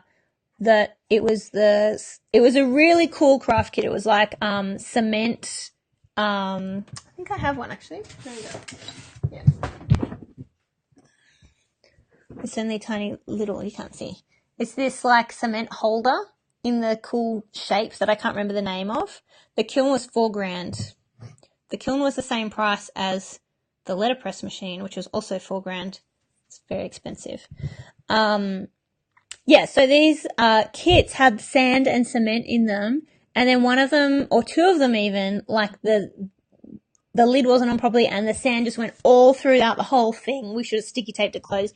And I got people emailing. I know people were like, this is going on. And the thing is, like, with this sort of service too, you really need really good customer service. And I just didn't have time. Like, I didn't have the time to then email, like, really nicely back saying, oh my gosh, I'm so sorry, we will like replace it, you know, whatever. And then I didn't have the time to put a new kit together, and because I was trying to get people into the bloody workshops and sell the products and all that kind of shit. So yeah, with anything that where you're selling products to multiple people, you really need really good customer service. So you got to make sure that's all sorted. Oh yeah, it was so bad. So, gosh, I must be getting pregnant soon. Come on. There's no photos of me. Don't know. An open day. I mean, most of my time at the hub was spent on the computer trying to figure stuff out. And I started to resent doing the workshops. So I started to resent teaching the workshops. Yeah, way too many fingers in way too many pies. So then I kept getting more people in to teach the workshops, which cost more money. So it was kind of a bit of a cycle. And then, I had another one where we did like a ceramic painting workshop. And if anyone knows anything about kilns and glazing and all that sort of stuff, it's a big experiment. Like even professional potters sometimes have stuff where their thing shatters or it just doesn't work. So it's it's a very specific science and art to get glazing right. So I had someone else teach it, and it's really important that you make sure there's no dust and no fingerprints and all that kind of thing, and do it in really thin layers, not thick layers. And she was telling them all this stuff, but they were like, it was like a hen's party or whatever, and they were all like rowdy and maybe perhaps not listening. I don't know. And the girl who was instructing it for me, she was like, yeah, they were doing it really thick. And then, of course, they came out of the kiln and they were all like fucked. Like all the glaze was like broken off. I was mortified. And I'm like, can any of you come in to redo it? And she's like, oh, we're all from different parts of the state, blah, blah, blah. That's so disappointing. And I'm just like, fine. And I gave him a full refund of $450 for that workshop. But it wasn't even them that paid for it. It was like the in-laws that had paid for it or something. So I was like, oh, it's just such a annoying lesson in customer service. And again, like I might have handled it differently if I had the brain space to do so, but I didn't. So yeah, it was pretty annoying. Let's keep going. I say so much, it's so annoying. Sorry, everybody. So yeah, that's the Illustrator workshop. That's the boxes. I got this cool, storage, art storage cabinet thing from Dixon College where I used to work. And again, it was good to have, not essential. It was free, but it took up so much space and it was kind of just a mess the whole time because I'm a very messy person. So probably wasn't the best idea. Also, I just had so much stuff in the hub that, as a crafty person, crafters will know you just have a lot of supplies and stuff. And it was fine. People loved coming there and using it all. It was great. But at the same time, keeping all that stuff tidy is really difficult. So having a really good storage system and all that kind of thing is good. Anna, I'm going to get to your other questions too, but I was going to have to look at them on my phone. If you want to pop them in the chat, that'd be really good. So I can just see them easily and answer them. I'm certain I'm pregnant here. I must be. Oh yeah, this is this Christmas time? I don't know. Oh yeah, okay, so that's my mum's birthday, so this would be Christmas time. So I'm definitely pregnant by now. Know that I'm having a baby. This is Nicole, who worked for me for quite a while. We became really good friends, and we would just eat all the time. And we both had this, thank you, Anna.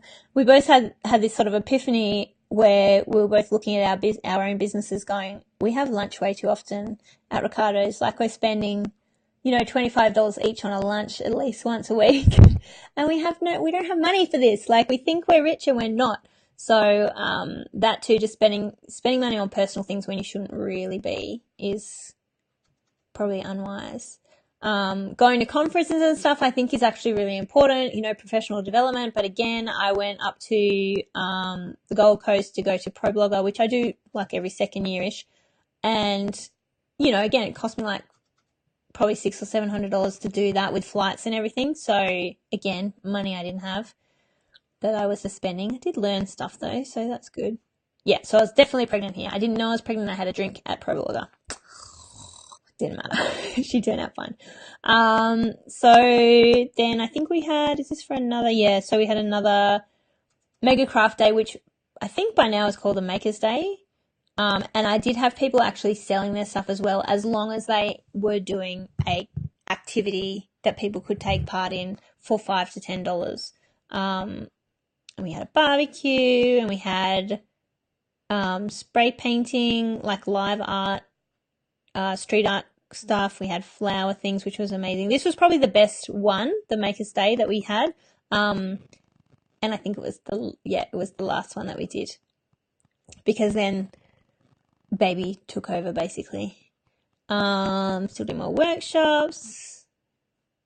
Gosh, I posted a lot of photos. So yeah, guys, if you have any questions, I'm really just scrolling through the photos. Oh, that's right. So in November, I think it was November, I did a 30-day photo challenge. So, this was what was the purpose of this? I guess it was to again, gather the community and get everyone to take part in something that everyone could do together, and get on board with. It was super fun, and I'm glad I did it. It was a hell of a lot of work, and also not exactly in line with where I was then heading with the business. So I guess it was kind of at this point where I realized, maybe at this point, maybe in a month or so, I sort of realized that I wanted to head in a certain direction, and the Makers Hub was going in a different direction. So yeah, I did a 30-day challenge where you had to create something every day. You can still sign up for the challenge. It's on my website, and yeah, basically it has instructions of what you can create. Oh no, sorry, I'm going on about this creative challenge, and this is the photo challenge. Ooh. So what was the purpose of the photo challenge? Again, I guess getting the community together, but it was a lot of effort for, again, return on investment was low. So you got to think about these things. Some promotion and marketing ideas are fantastic, and some are just maybe not quite in line with what you're trying to do and doesn't bring a good return on investment. This one was not too bad because it was really just sort of setting up a prompt, and then people took their own photos, and then I got the best 4 and posted them. So a photo challenge is, it was fun. It wasn't too bad. The creative challenge was full on. Gosh, and it goes forever. I think I did it for the whole month, so it was pretty full on. But at least I had posts for all those days. Again, spending too much money eating food, as you do. More workshops. Oh, that's right. So it was at this point, it was when I went to Pro Blogger that I got some advice from someone. And I guess my advice to you is to not always take people's advice, to really think about and get a few more people's opinions before you go ahead with someone's advice that you perhaps trust. So this woman was a PR person, and because I always felt like I needed a coach, right? I wanted someone to direct me, because I was obviously going in 20 different directions, and I just didn't know where, what I should be focusing on. So I needed some direction, which is what most people need, right? And that's what I offer. But I don't, in the Makers Academy, I don't offer do it like this. I'm like, okay, tell me what your situation is. What have you tried so far? have you tried this? This might be a good thing to focus on. So it's more sort of a holistic look at things. But basically, this woman was PR girl and and I hired her to write some press releases and that kind of thing, and it was good. And then she gave me the advice that I should start a membership. And I knew a membership was a good idea, but not at that point. So in hindsight, of course, not at that point. So basically she was saying that all the tutorials and stuff that I was doing on my blog, I should put behind a membership and just have like the surface level, like crafting is good for you post that anyone could see. And I was like, yeah, okay, that's cool. So I went ahead and did it without too much thought put into it. And I was charging $12 a month and people got membership, like access to the membership, which had tutorials and whatnot. And it was, I cancelled it. Like, I think we went for maybe 4 or 6 months and I had some really loyal people that were happy to pay the $12 a month. I was not happy to take their $12 a month for what I was providing. And it wasn't at all that I undervalued my services, because I'm quite happy to charge hundreds of dollars for whatever it is that I'm selling in a class or anything like that. But I just knew that I wasn't providing value for that measly $12. They were getting even measlier content. So it didn't really work. And again, it took my focus. It's like, am I selling craft kits? Am I selling a membership? Am I selling workshops? Like, it was just too much stuff. It, like I said, it's giving me a headache just even thinking about it. So the pressure was on then to create these bloody tutorials every month to put up on the website, which was fun because I got to make stuff. It was really cool. But again, it took a lot of time and effort, and I saw a lot of people doing lots of great things like this on YouTube, and that was really great. But I sort of forgot to realize, or just didn't realize, I guess, that people who are doing that are doing that and maybe a job, like they're 9 to 5, and then they're doing this in all their spare time, and maybe they don't have a kid, and maybe they don't even have a partner. So they have a lot of time. They prioritize their time to be able to do this kind of stuff. But I was just adding stuff on top, and I'd even completely forgotten about this whole period. So, yeah, more craziness. And then, so I've got the shop there, doing more tutorials around Christmas time, still doing the creative case, which is now called the Maker's Box, buying more stuff for the hub to use for workshops, because I was trying to figure out then, how do we get more people to come in? So it was kind of at this point that more like independent people around Canberra started offering craft workshops as well, in whatever capacity. Like, there was already some around, but more people started doing it, which is totally cool. Like, I love that that has happened, and I love that there's more to do in Canberra now. But at the same time, that meant the demand for my workshops was going down. And I was paying my instructors like premium prices because I wanted them to be paid well. So I was just like losing more money. So I'm like, how can I get more money in? So I sort of transitioned to offering venue hire, like parties. So like hens parties, kids parties, whatever other parties. Because after we had my mum's 60th there, which went quite well, I was like, yeah, we can do parties. Also, at the same time, my product, like my one main product that I make and sell myself, like design and sell myself, is my wall planner. Oh my God. See, so many things, too many things. So my wall planner was in the works, designed it, putting it together, proofing it, ready to get printed and sell. And this is obviously like, what is that? Is that December yet? Yeah, I'm in December and I haven't even got my wall planner up yet. Like, that's crazy. It should have been out in like September. So leaving it a bit late, pressure's on, the pump is on, everything's happening. Thanks, Anna. I still sell it if you want one.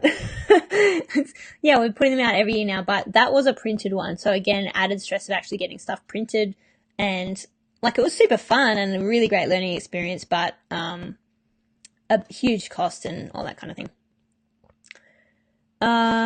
So all these workshops we were doing were super fun, but it kind of felt like I'm the kind of person who wants to do something once and then replicate it. So a lot of these workshops were sort of, people would sell out one or two, and then we'd have less and less people. So there was sort of this core group of people who would want to do them all, and then the numbers would drop off. So we wouldn't be able to replicate it each time, and we'd have to come up with a new workshop all the time. So that was kind of frustrating too. Like, I don't want to have to keep reinventing the wheel each time to come up with something new all the time, because again, it's just more and more stuff, which is why I love the resin workshop, because that's like 2 hours done over, and I can do it again and again and again.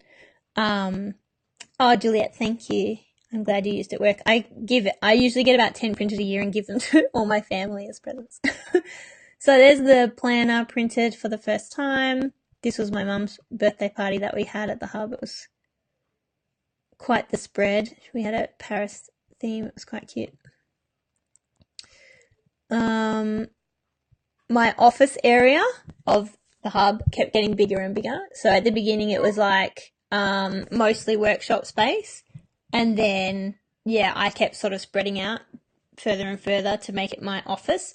So by the end it was kind of like just quarter my office, and then had less space to do everything else, which also I think is selling in that I just really wanted a pretty office space more than anything. Probably.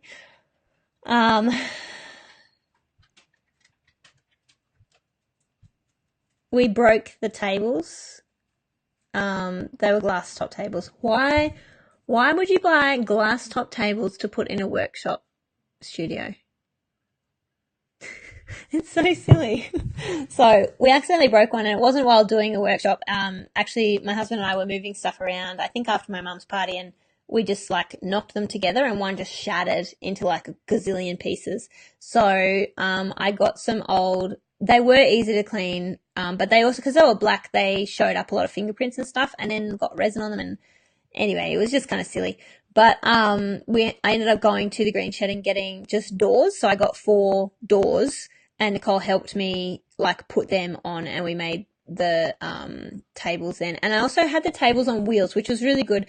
Mel, do you have your tables on wheels, or do you just move them, like lift them to move them around? I really enjoyed having my tables on wheels. So Anna, if you are thinking about that, the only thing was they weren't super strong wheels. So if anyone like leant on the table to get up, I actually had one of the wheels break, and then the table was all wonky and annoying. So, just something to think about too with your furniture, like have the least amount of furniture as possible, but have it easily movable.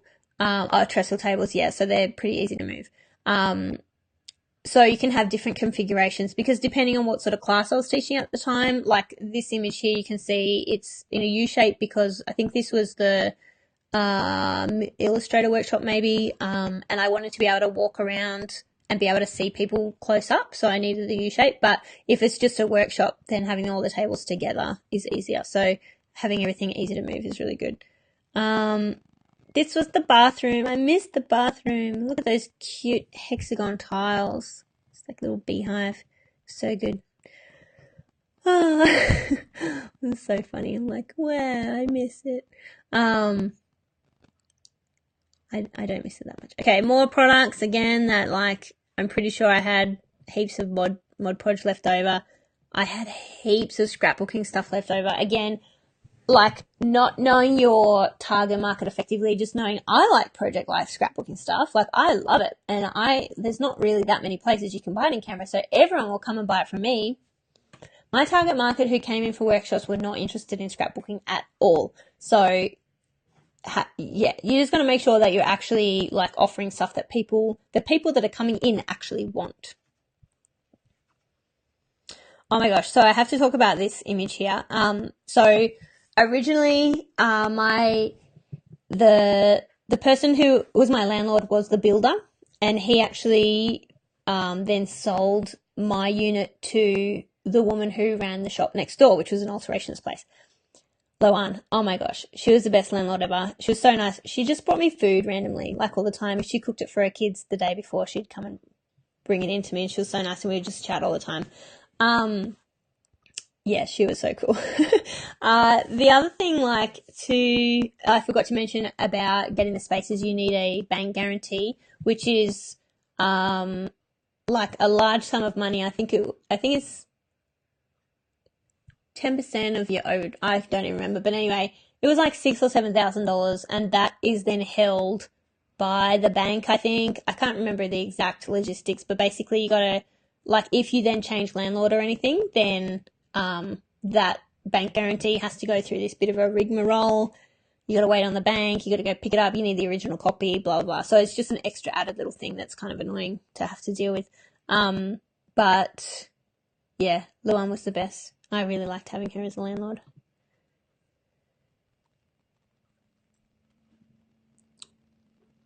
Okay, so where am I up to?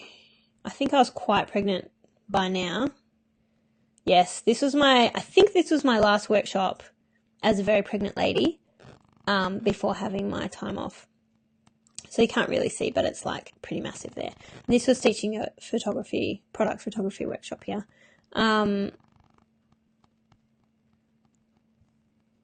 I don't even know, like my Instagram feed here shows just how like scattered I feel like I was. This was the sign painting workshop. And also like having a baby in the middle of doing a project like this is really silly, for a few reasons. So first of all, in the lead up to having the baby, I was like focused on the baby. So I was like, oh, I'm going to do all this sewing and I want to do the nursery and I want to do this, that and the other. And again, that just takes time away from the business. So, which is fine. I mean, you have to strike a balance, but sometimes it's really hard to have that balance and make everything work still, because one thing takes your focus over the other thing, obviously. So here I am doing the nursery and painting and stuff, and, you know, the next day putting together a giveaway, and doing workshops and going on holidays to Sydney and being completely unfocused. So I must have a baby soon up here. So the other problem with having a baby while doing a business is if you then want to take, this is another stamp from Simon Stamps, if anyone's interested. If you want to take maternity leave, paid maternity leave from your job as a self-employed person, you can do that. That means you can't work. So you can't bring in any money.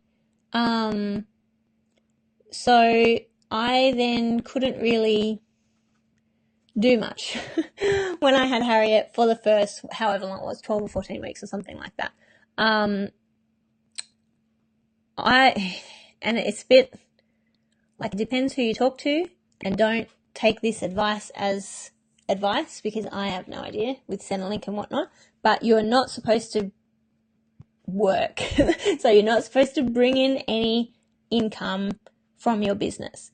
My business still had to run because it was external from me at that point, because I had the space and, you know, not technically employees, but subcontractors and stuff like that.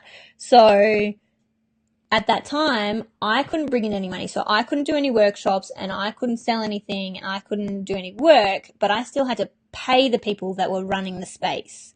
So for that whole time, I had someone coming in on a Saturday to open the space if people were going to go in and buy products or whatever, which no one ever did.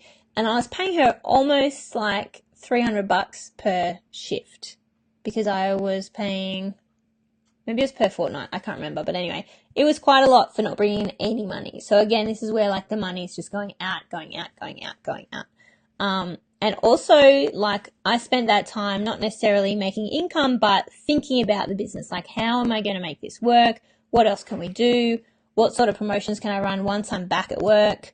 And like, I regret it completely, because I feel like I was so focused on the Makers Hub during that first year of Harriet's life that I kind of don't really remember spending that much time with her in a nice headspace. Not that I was in a bad headspace, but I was just always so focused on the business and like stressed about money and like, how am I going to make it work kind of thing. So that sucked balls. Oh, my beautiful little Bella. That's my baby kitty, who's now not with us anymore, but that was the nursery that we put together for Harriet. Okay, so if we scroll along here, I'm pretty much almost to baby time, I think. There's a big fat baby belly picture.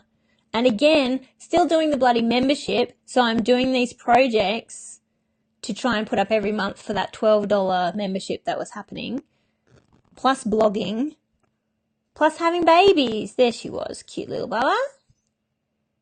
She was big Bubba. She wasn't as big as her brother though.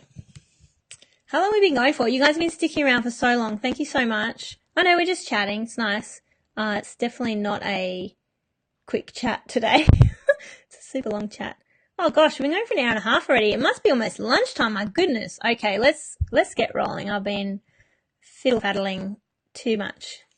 Thanks, Mel. I think it's nice too. I'm not sure anyone's going to watch an hour and a half long replay though. That's all right.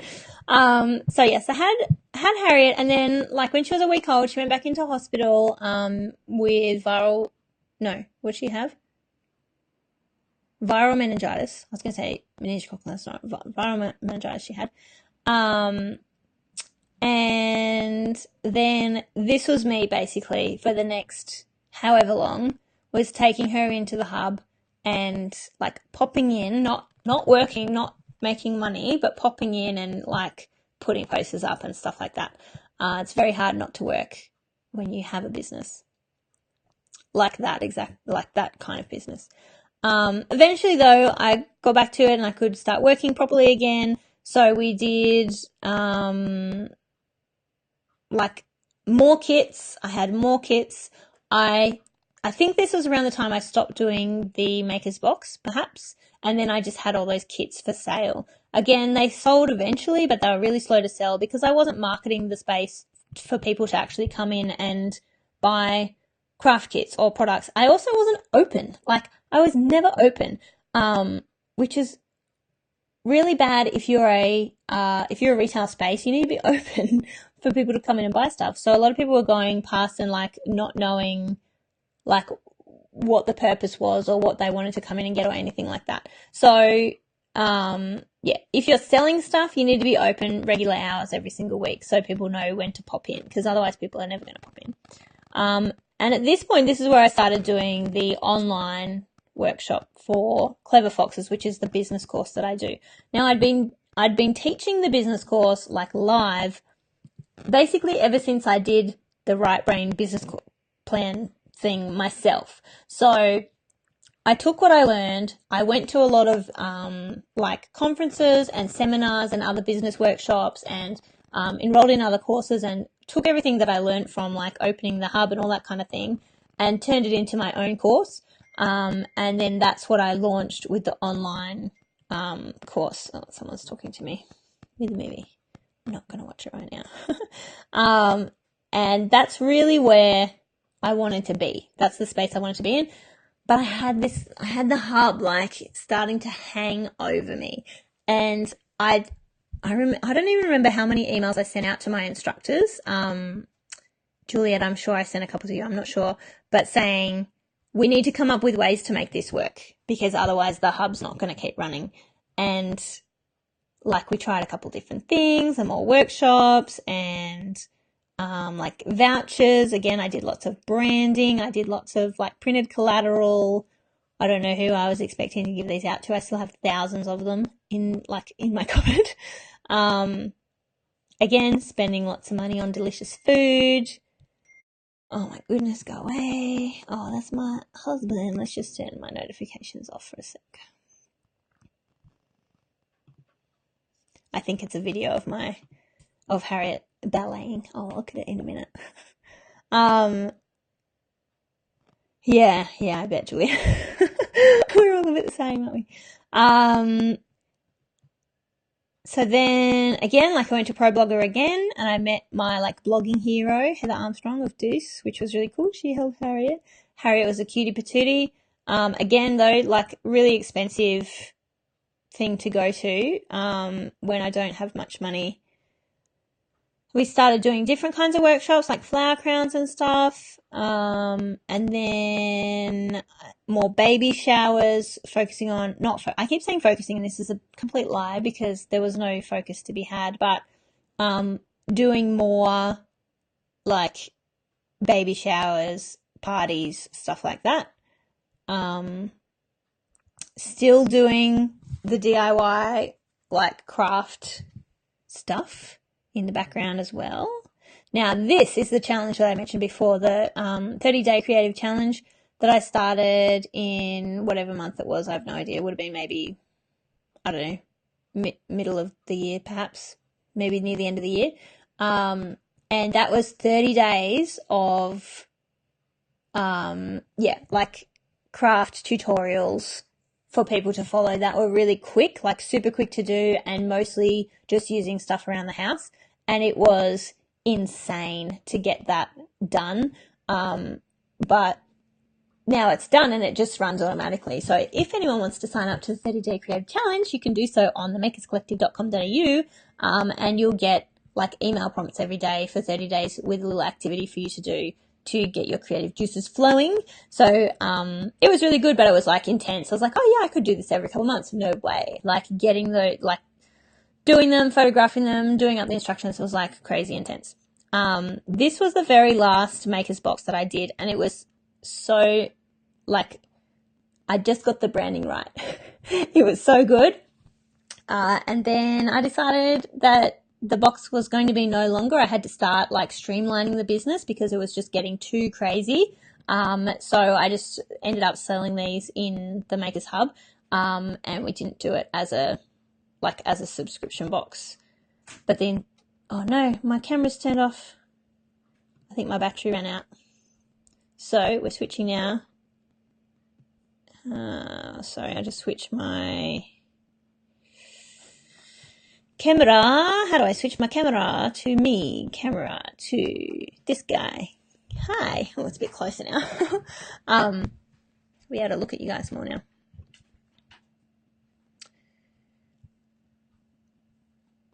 So I met Leonie Dawson, which was really cool, and she came into the hub and actually like shot all her like promotional material and videos and stuff in the hub. So that was like a highlight. That was really cool. But again, I kind of did that. She did pay, but I did it for kind of mates rates, and that was probably a little bit silly too. Need to, stop doing mates rates. Okay, so here's the challenge. So I've got 30-day creative challenge day 1. So all of these craft projects I basically did, and posted out like live. I think it was in November, maybe around then. Actually, I think I might have deleted a bunch. There's 1, 2, 3, 4 there. Maybe they're not all up anymore. But anyway, that was like a big ordeal. And it was this sort of period where I was trundling along and I was enjoying doing crafts and stuff, but I knew something wasn't quite right. And like, I had no money. Like, we were sort of at the bottom end of the overdraft and not getting enough money in to like grow the business in any way, and still just like totally unfocused. Here's my wall planner from 2016.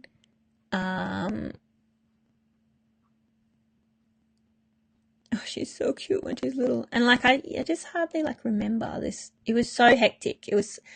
There was a lot of hustle going on. Like, that's what I actually want to get across here is people always say hustle, hustle, hustle. In the end, it's not always a great thing. Like, if you're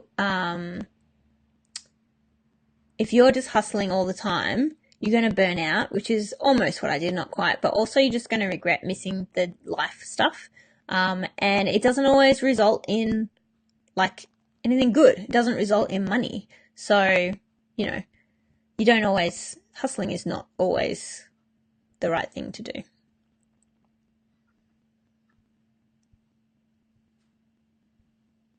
This was around the time that my poor little Bella cat got run over, so I spent 2 days creating this painting for a friend. It was very therapeutic.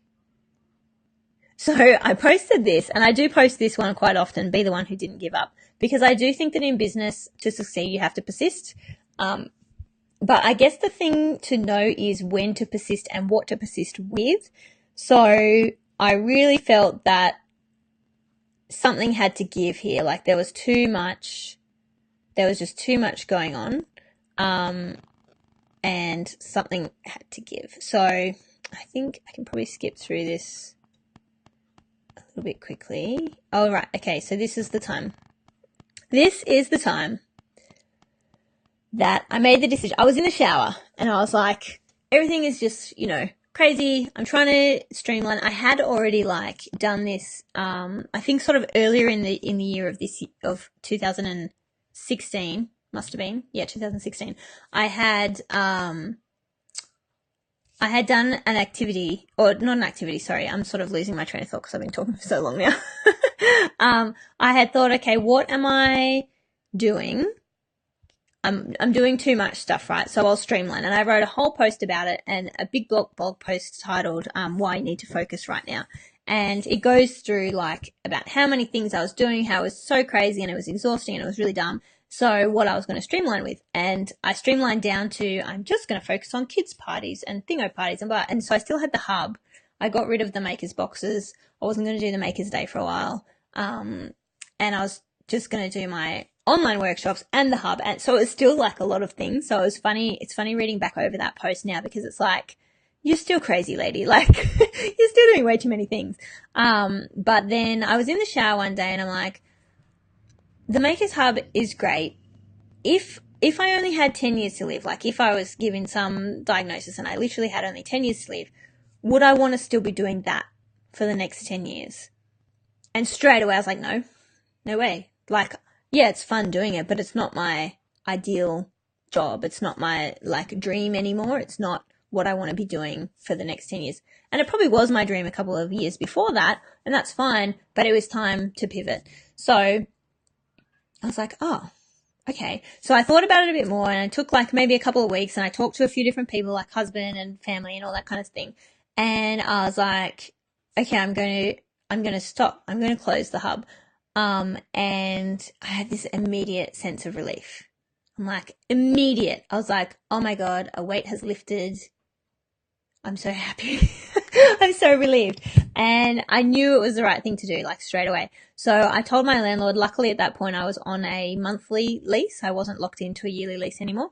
So I told her I'd be out by, 2 months or something after that. So I gave like a bit of time, notice for her. And then I just started planning to close. So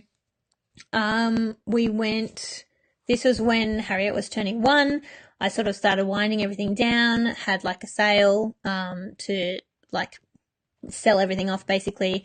At the same time, funnily enough, I got offered some work at the university again. So I've been working at the University of Canberra like since I graduated there, basically in like 12 years ago, as a sessional tutor, and they wanted it was so like serendipitous. It was really weird. And I don't believe in that stuff. So it's just like convenient. So they have this space that was just like a big room full of crap.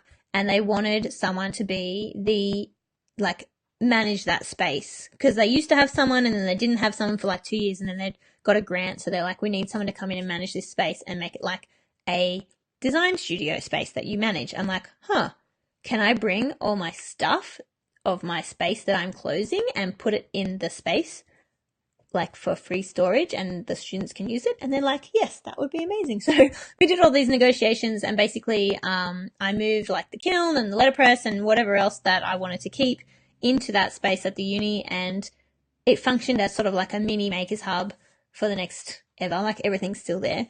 And then also like later that year, and the following years, they've upped my hours at the uni because they needed more tutors and then a lecturer and then a unit convener as well. So, and that's like a whole nother story in that I might have to now do my PhD to be able to stay lecturing at the uni. But anyway, that's another career path parallel to this one. So that happened at a really good time in that I could take everything in there. I could get paid for doing work there, and it would be like regular income rather than having to like try and scrimp and get people to come in. It would just be all the students being there. So that was really, really great. Oh, here's the photo of the launch. I don't know. I never posted it when we actually launched. So that was the grand opening 2 years previously, and my mum and I matched our outfits by accident. Whoops. But we look cute.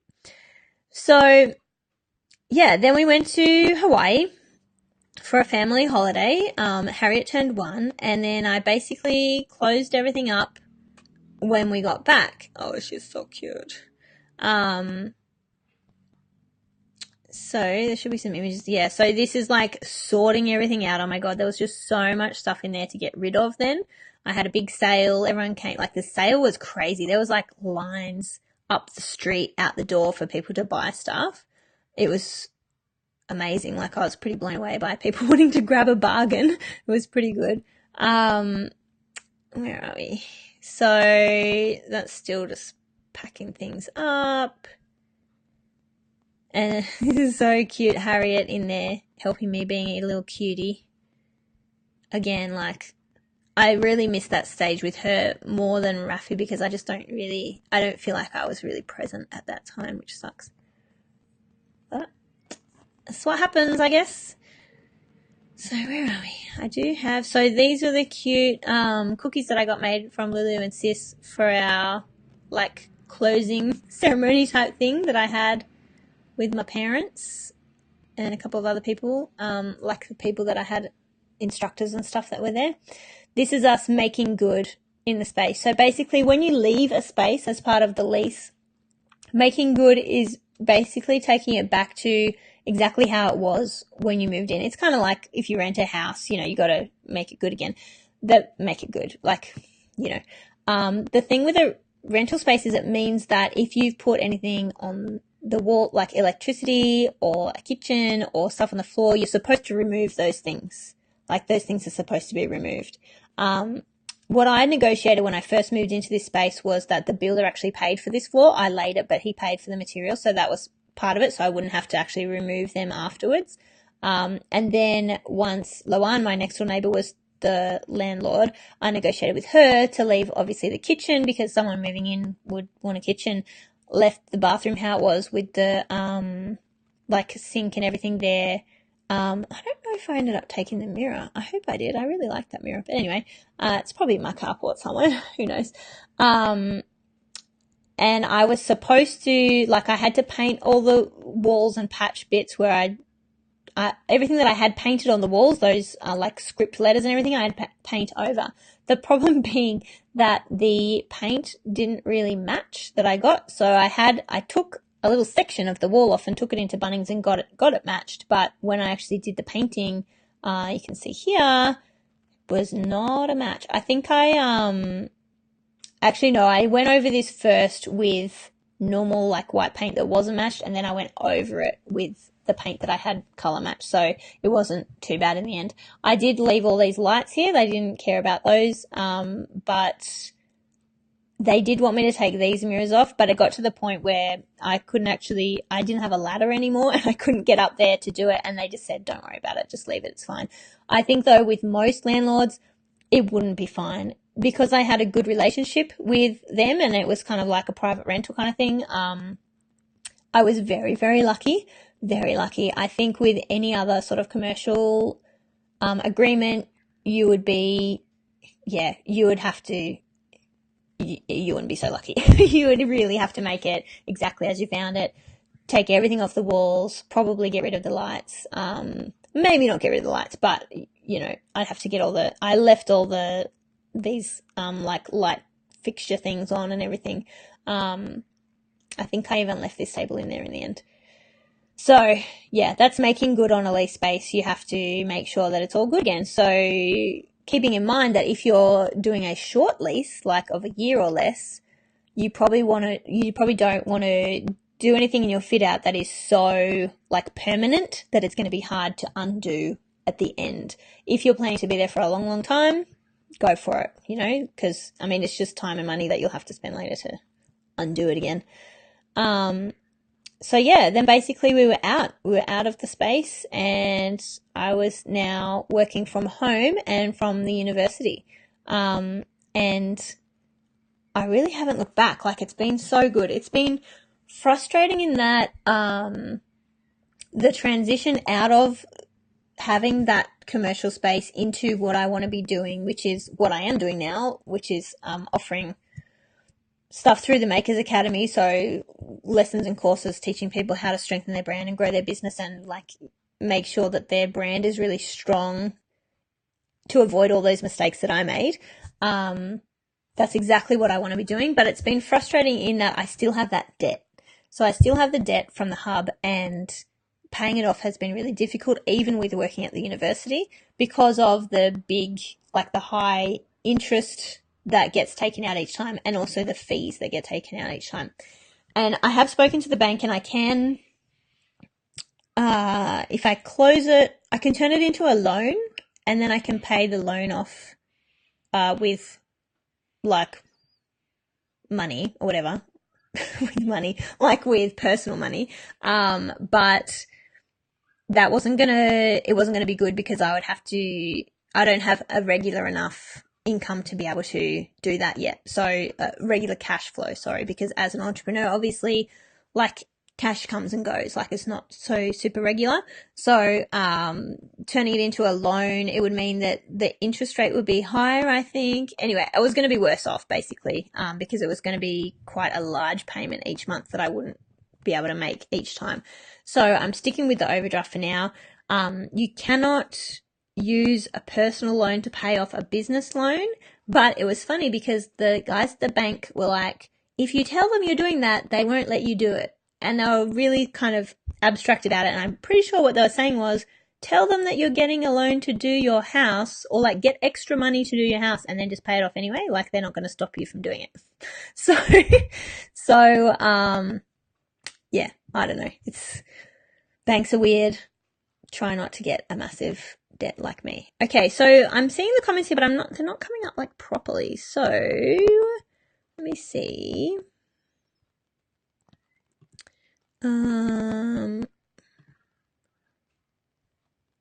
So what absorbed the most money out of the cost for starting the space, do you reckon? Do you mean absorb, like what cost the most? Do you mean? Basically, it was just a gradual, like, spending more than what I was making. Quite gradual. Let me get rid of this now. Yeah, so it was kind of being too willy-nilly with the money. Like, I would just go and buy a cute little frame and put it on the wall. So not really focusing on return on investment for every single thing that I was spending, for every dollar that I was spending, not thinking about how I was going to make that back again. And then, so each time I would get money, I wouldn't think, okay, now I'll go and reinvest that into the business to grow the business. Like, use the money from workshop to then advertise the next workshop to get more workshop bookings. Like, that would have made sense. I was more like, oh, here's a pretty thing that I'll buy. Oh, I better do a workshop to make up that money. Oh, now I have money. I will buy some more supplies, but then I'll also like buy another pretty little thing. Like, just doing that. Having a baby, and it was basically not one thing. Having a baby and not being able to work for that time, and having to pay other people to work, being too generous with, like hiring people to do the work and paying them a really fair wage, which of course you have to do, but not being smarter about how I could outsource things for cheaper. So, like, for example, at the moment, I work with 3 people, but they're in the Philippines. So I pay them a very fair wage in Philippine terms, like, and I'm supporting these women over there to run their own businesses, which is a really great feeling, but it's only costing me like a very small amount. So that's a smart way to do it when you're just starting out your business. Paying people, $26 an hour when no one's coming in to buy stuff is really silly. Yeah, so that was another thing. And just like my expenses for a month were about $5,000. Like, that's a lot of money. So, like, they were between $3,000 and $5,000, depending on what sort of workshop I was running, what supplies I needed, all that kind of thing. So included in that was $2,000 per month for rent. So it was super expensive rent. I mean, it's not super expensive, but like, that's a lot of money. So to get $2,000 back in a month, I would have to do 3 or 4 resin workshops, basically. Like, full resin workshops would get me to $2,000. So that's breaking even just for the rent. And then I would have to pay for, like, all the other overheads. So you've got internet and consumables, and consumables were a lot, like Facebook ads, just all my website subscriptions, so like software subscriptions. So I'd have like my like website hosting, and then I have other software that I use as well that costs money. So everything, all of those little things, which are like less than $50 a month, but there's lots of them. So it added up to quite a lot. So yeah, that was the main thing. And then just not being able to fill, or not being able to sell enough things. So either not being able to sell enough products, or not being able to sell enough workshop spots, or not being able to sell enough subscription boxes, or this, that, and the other. Again, not having that focus on what I was actually selling, not selling enough widgets, basically. So yeah, it's like just that ongoing cost all the time was just more than what I was bringing in. I think too, Anna, if you're doing a not-for-profit thing, you'll have to think really carefully about how that's funded. So obviously not-for-profit doesn't mean that you don't pay people. Like, you'll still pay yourself and pay whoever else works for the not-for-profit, and you'll also be able to hopefully apply for some grants and stuff with that.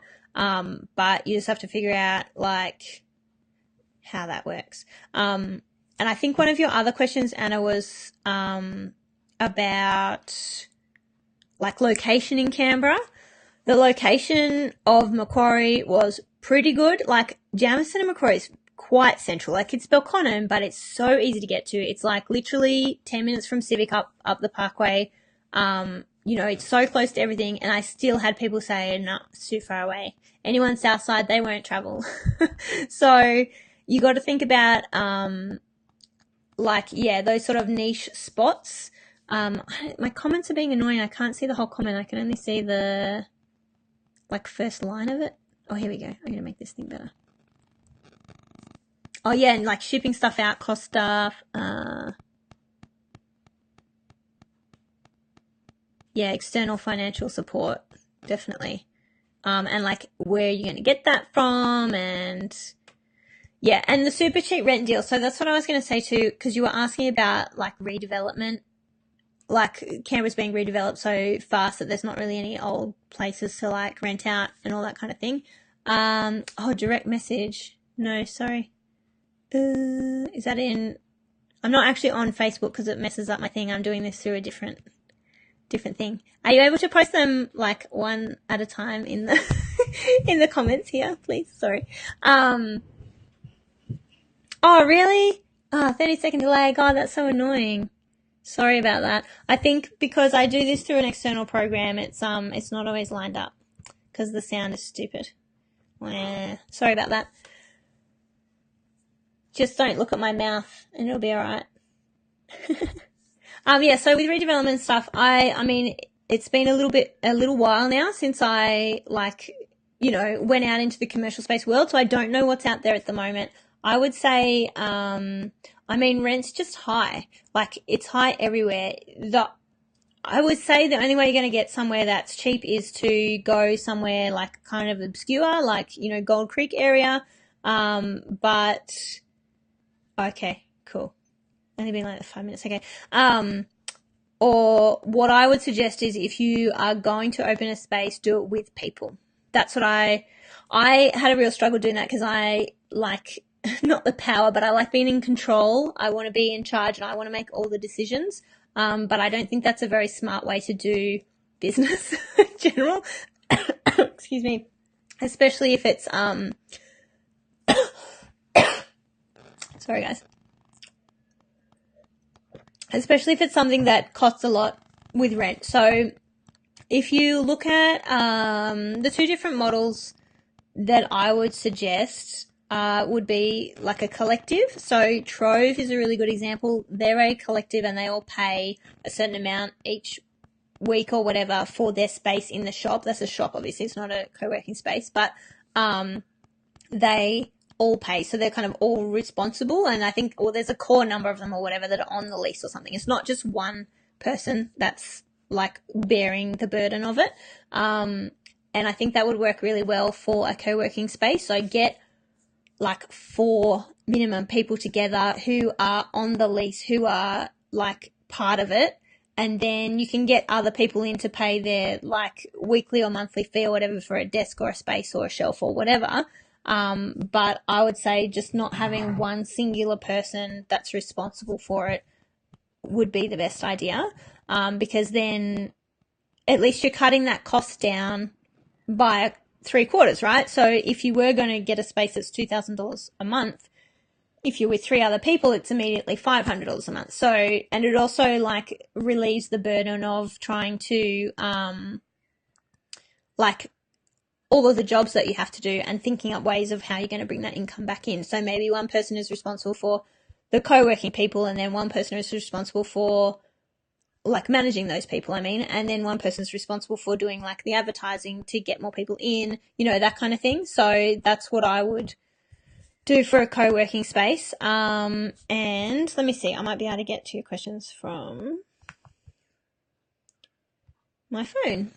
Technology.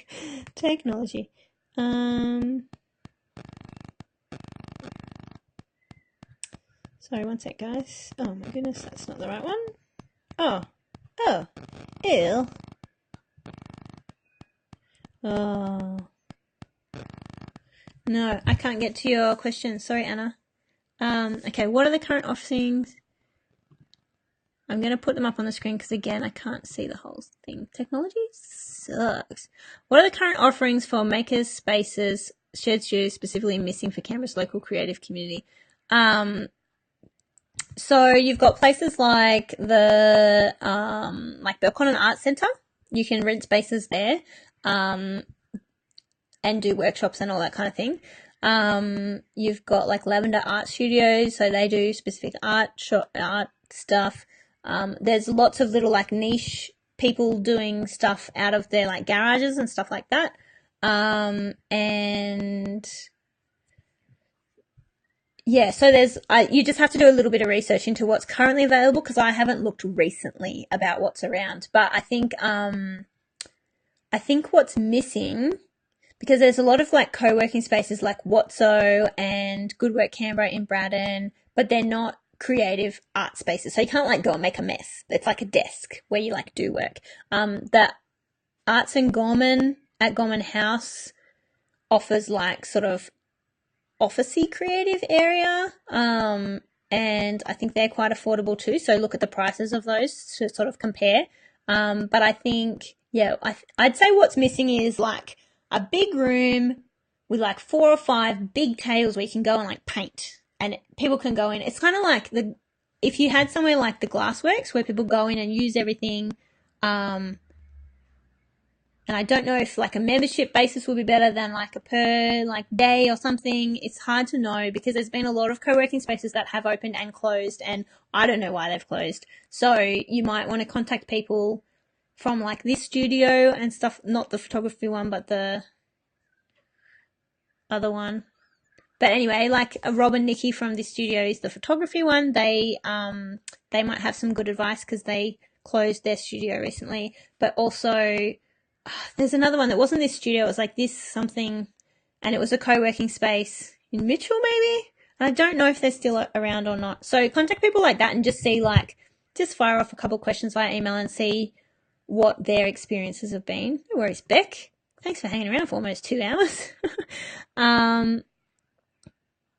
Yeah, so the geographical creative heart as a city, as I was just saying before, I think people don't like traveling. Canberrans are funny. I was in Sydney just last weekend and we were saying how people won't go over the bridge even though it's the same, like 45 minutes to get over the bridge from Bondi to the North Shore as to from Bondi to Alexandria. It's much shorter distance but the same amount of time, but they won't go the further distance. And I was saying how in Canberra it's, 20 or 30 minutes from top to bottom and no one will do it. No one wants to drive anywhere. And I'm the same. Like I like staying in my little area. So that's something that I don't know what the answer is to that. People don't really like traveling and they like a lot of time to book into stuff. From my experience, they don't really book in. Like if a workshop is in 2 weeks, that's not enough time. You need like 6 weeks to book get people to book into a workshop. It's crazy because usually it's like that scarcity, like maybe if you offered early bird tickets or something, then that might work. I don't know. Yeah, so I'm not sure about the answer to that one, sorry. What was did you offer any rewards or incentives for your donors with the fundraising campaign you ran for Makers Hub? Yeah, so basically I gave them just get this other one out of the way. I gave them a membership generally, or I sent them like digital products. So like I just made up little like gift cards, depends on how much they spent, whether they got like a yearly membership to come into the space. Again, I don't think it worked that well, and I'm not really happy with how the possible like rewards went. Like everyone seemed pretty happy about it. I had a few people sort of come in and say, well, they don't think they got value for their money that they paid for their membership as part of the pledge, as part of the fundraising. But at the same time, those people didn't come in and use the space when it was open. So there's probably just a bit of a disconnect there between me like not having the space open at the right times or telling those people they can come in. I mean, the information was there and they could have come in and used the space whenever they liked, but they didn't, and then they were like upset about it. So I don't know. Again, like if I'd been focusing on one thing, I might have been able to catch that a bit earlier. Yeah, that's a good point. Just ensure the space is next to the light rail, Anna. I think that's that's a really good point. So yeah, that would work well. Right next to a tram stop would be good. Yeah, Juliet, lazy fuckers. Cameras are so funny, honestly. Yes, they do love things coming to them as well at their door. Yeah, so I think, I mean, I can scroll through my Instagram a bit more, but from there it's basically just all, there's no Makers Hub stuff anymore after that. Yeah, or just open 20 of them in every suburb. That's right. I think one thing that I tried to do with the Makers Hub was to get the existing like not institutions, but like existing places on board. So because I definitely felt the Makers Hub was more of a taster venue. So we didn't offer like in-depth like silversmithing courses, for example, but maybe I didn't contact them. But anyway, the idea was to offer like a half-hour, 2-hour taster of silver or goldsmithing, so then they could go to ANU like art school and then do the like full-on course. So anyone that was offering a course of their own, I was trying to get them in to come and do a taster course, so then people could go and book in with them. So it was like, again, a kind of a trying to support locals doing their own thing in business, and yeah, so trying to do that. Just partner with Uber.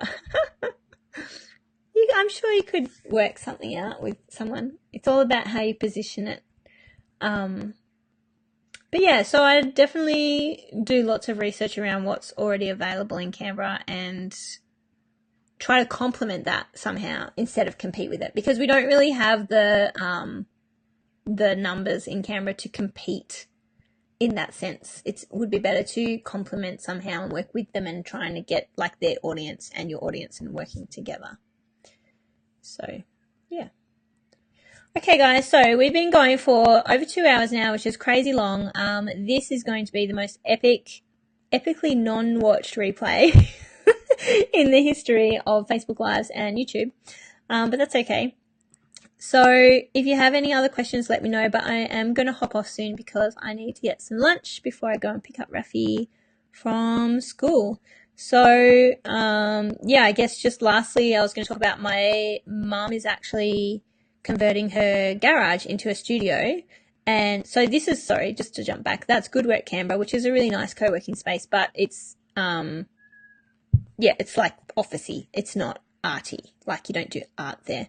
Oh God, I will have to do a summary episode. I will get my virtual assistant on that. Write down the key points. I'll have to edit the video to get out all my Oh, you didn't have breakfast, you poor buggy. You got to go. Yeah, I've only had a tiny breakfast too, so I got to go. I got to go and get some foods. Thanks so much for hanging around, guys. It was really, really nice to actually be able to talk to people And I'm hoping to do, oh, and Jessica said, I'll just focus online. So that's basically what I personally am doing, Jessica. I'm definitely focusing online, but Anna's specifically looking at opening a co-working space in Canberra. So she's trying to figure out how to do that. But yeah, online all the way for this one, for this kid. Oh, hi, Ash. Have you been on for the last 2 hours, or you just tuned in for the last 30 seconds? Nice to see you. I digress. I have no idea what I was talking about. Oh, my mum's converting her garage into a nice studio, so there is a possibility that I will be doing resin workshops again one day there for her, and also hiring out the space for workshops and stuff. Maybe we'll just use it as our like family Christmas area and like Easter and stuff, and not actually get anyone to do it. Oh, look, here's a good one. That, everybody, just fucking do it. Oh, you've been on for 40 minutes. You gotta chat to me.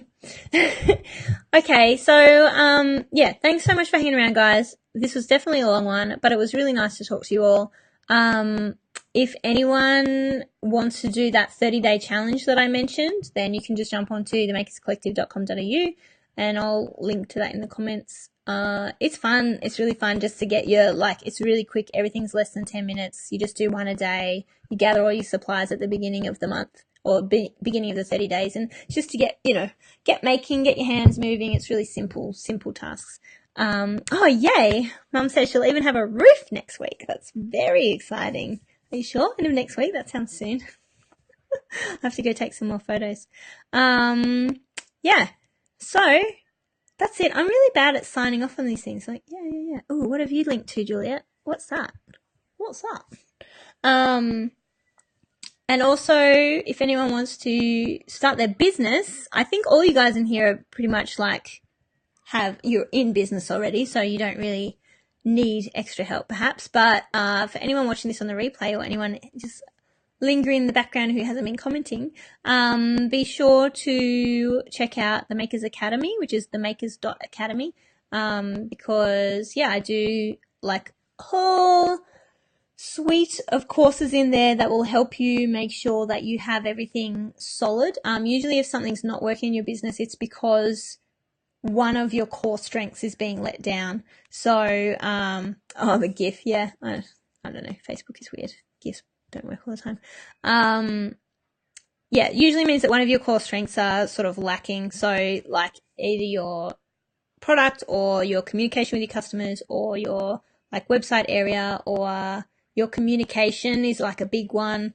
You can check out all, I have lessons and stuff on all that stuff. You can check out how to join the Makers Academy on themakers.academy, or otherwise if you just want like free blog posts and downloads and stuff, you can head to themakerscollective.com.au. So, okay, now I'm really saying goodbye. I'll go to my face so you guys can see me. This one, hi. Sorry about the camera crapping out halfway through, but obviously I only had an hour's worth of battery left in it. And my tummy is grumbling like crazy. So, thank you again so much, guys. And, see you next week. Oh, next week I'm going to do Facebook advertising, like how to do custom audiences, the types of custom audiences that you need. And next week's will be under 10 minutes. Make sure that you join in for that. And I know batteries, it's fully charged. It just doesn't like the bloody video aspect of it. I need to work out how to plug it in while I do it. Oh, good, Jessica. I'm so glad. Awesome. You did the email signature from the blog. Awesome. So, oh my God, I just lost my train of thought.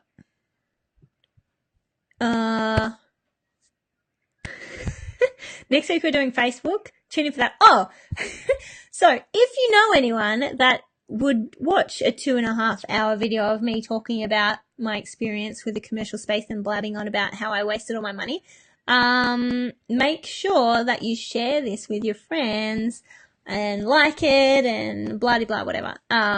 Thanks guys. I will talk to you later. Bye.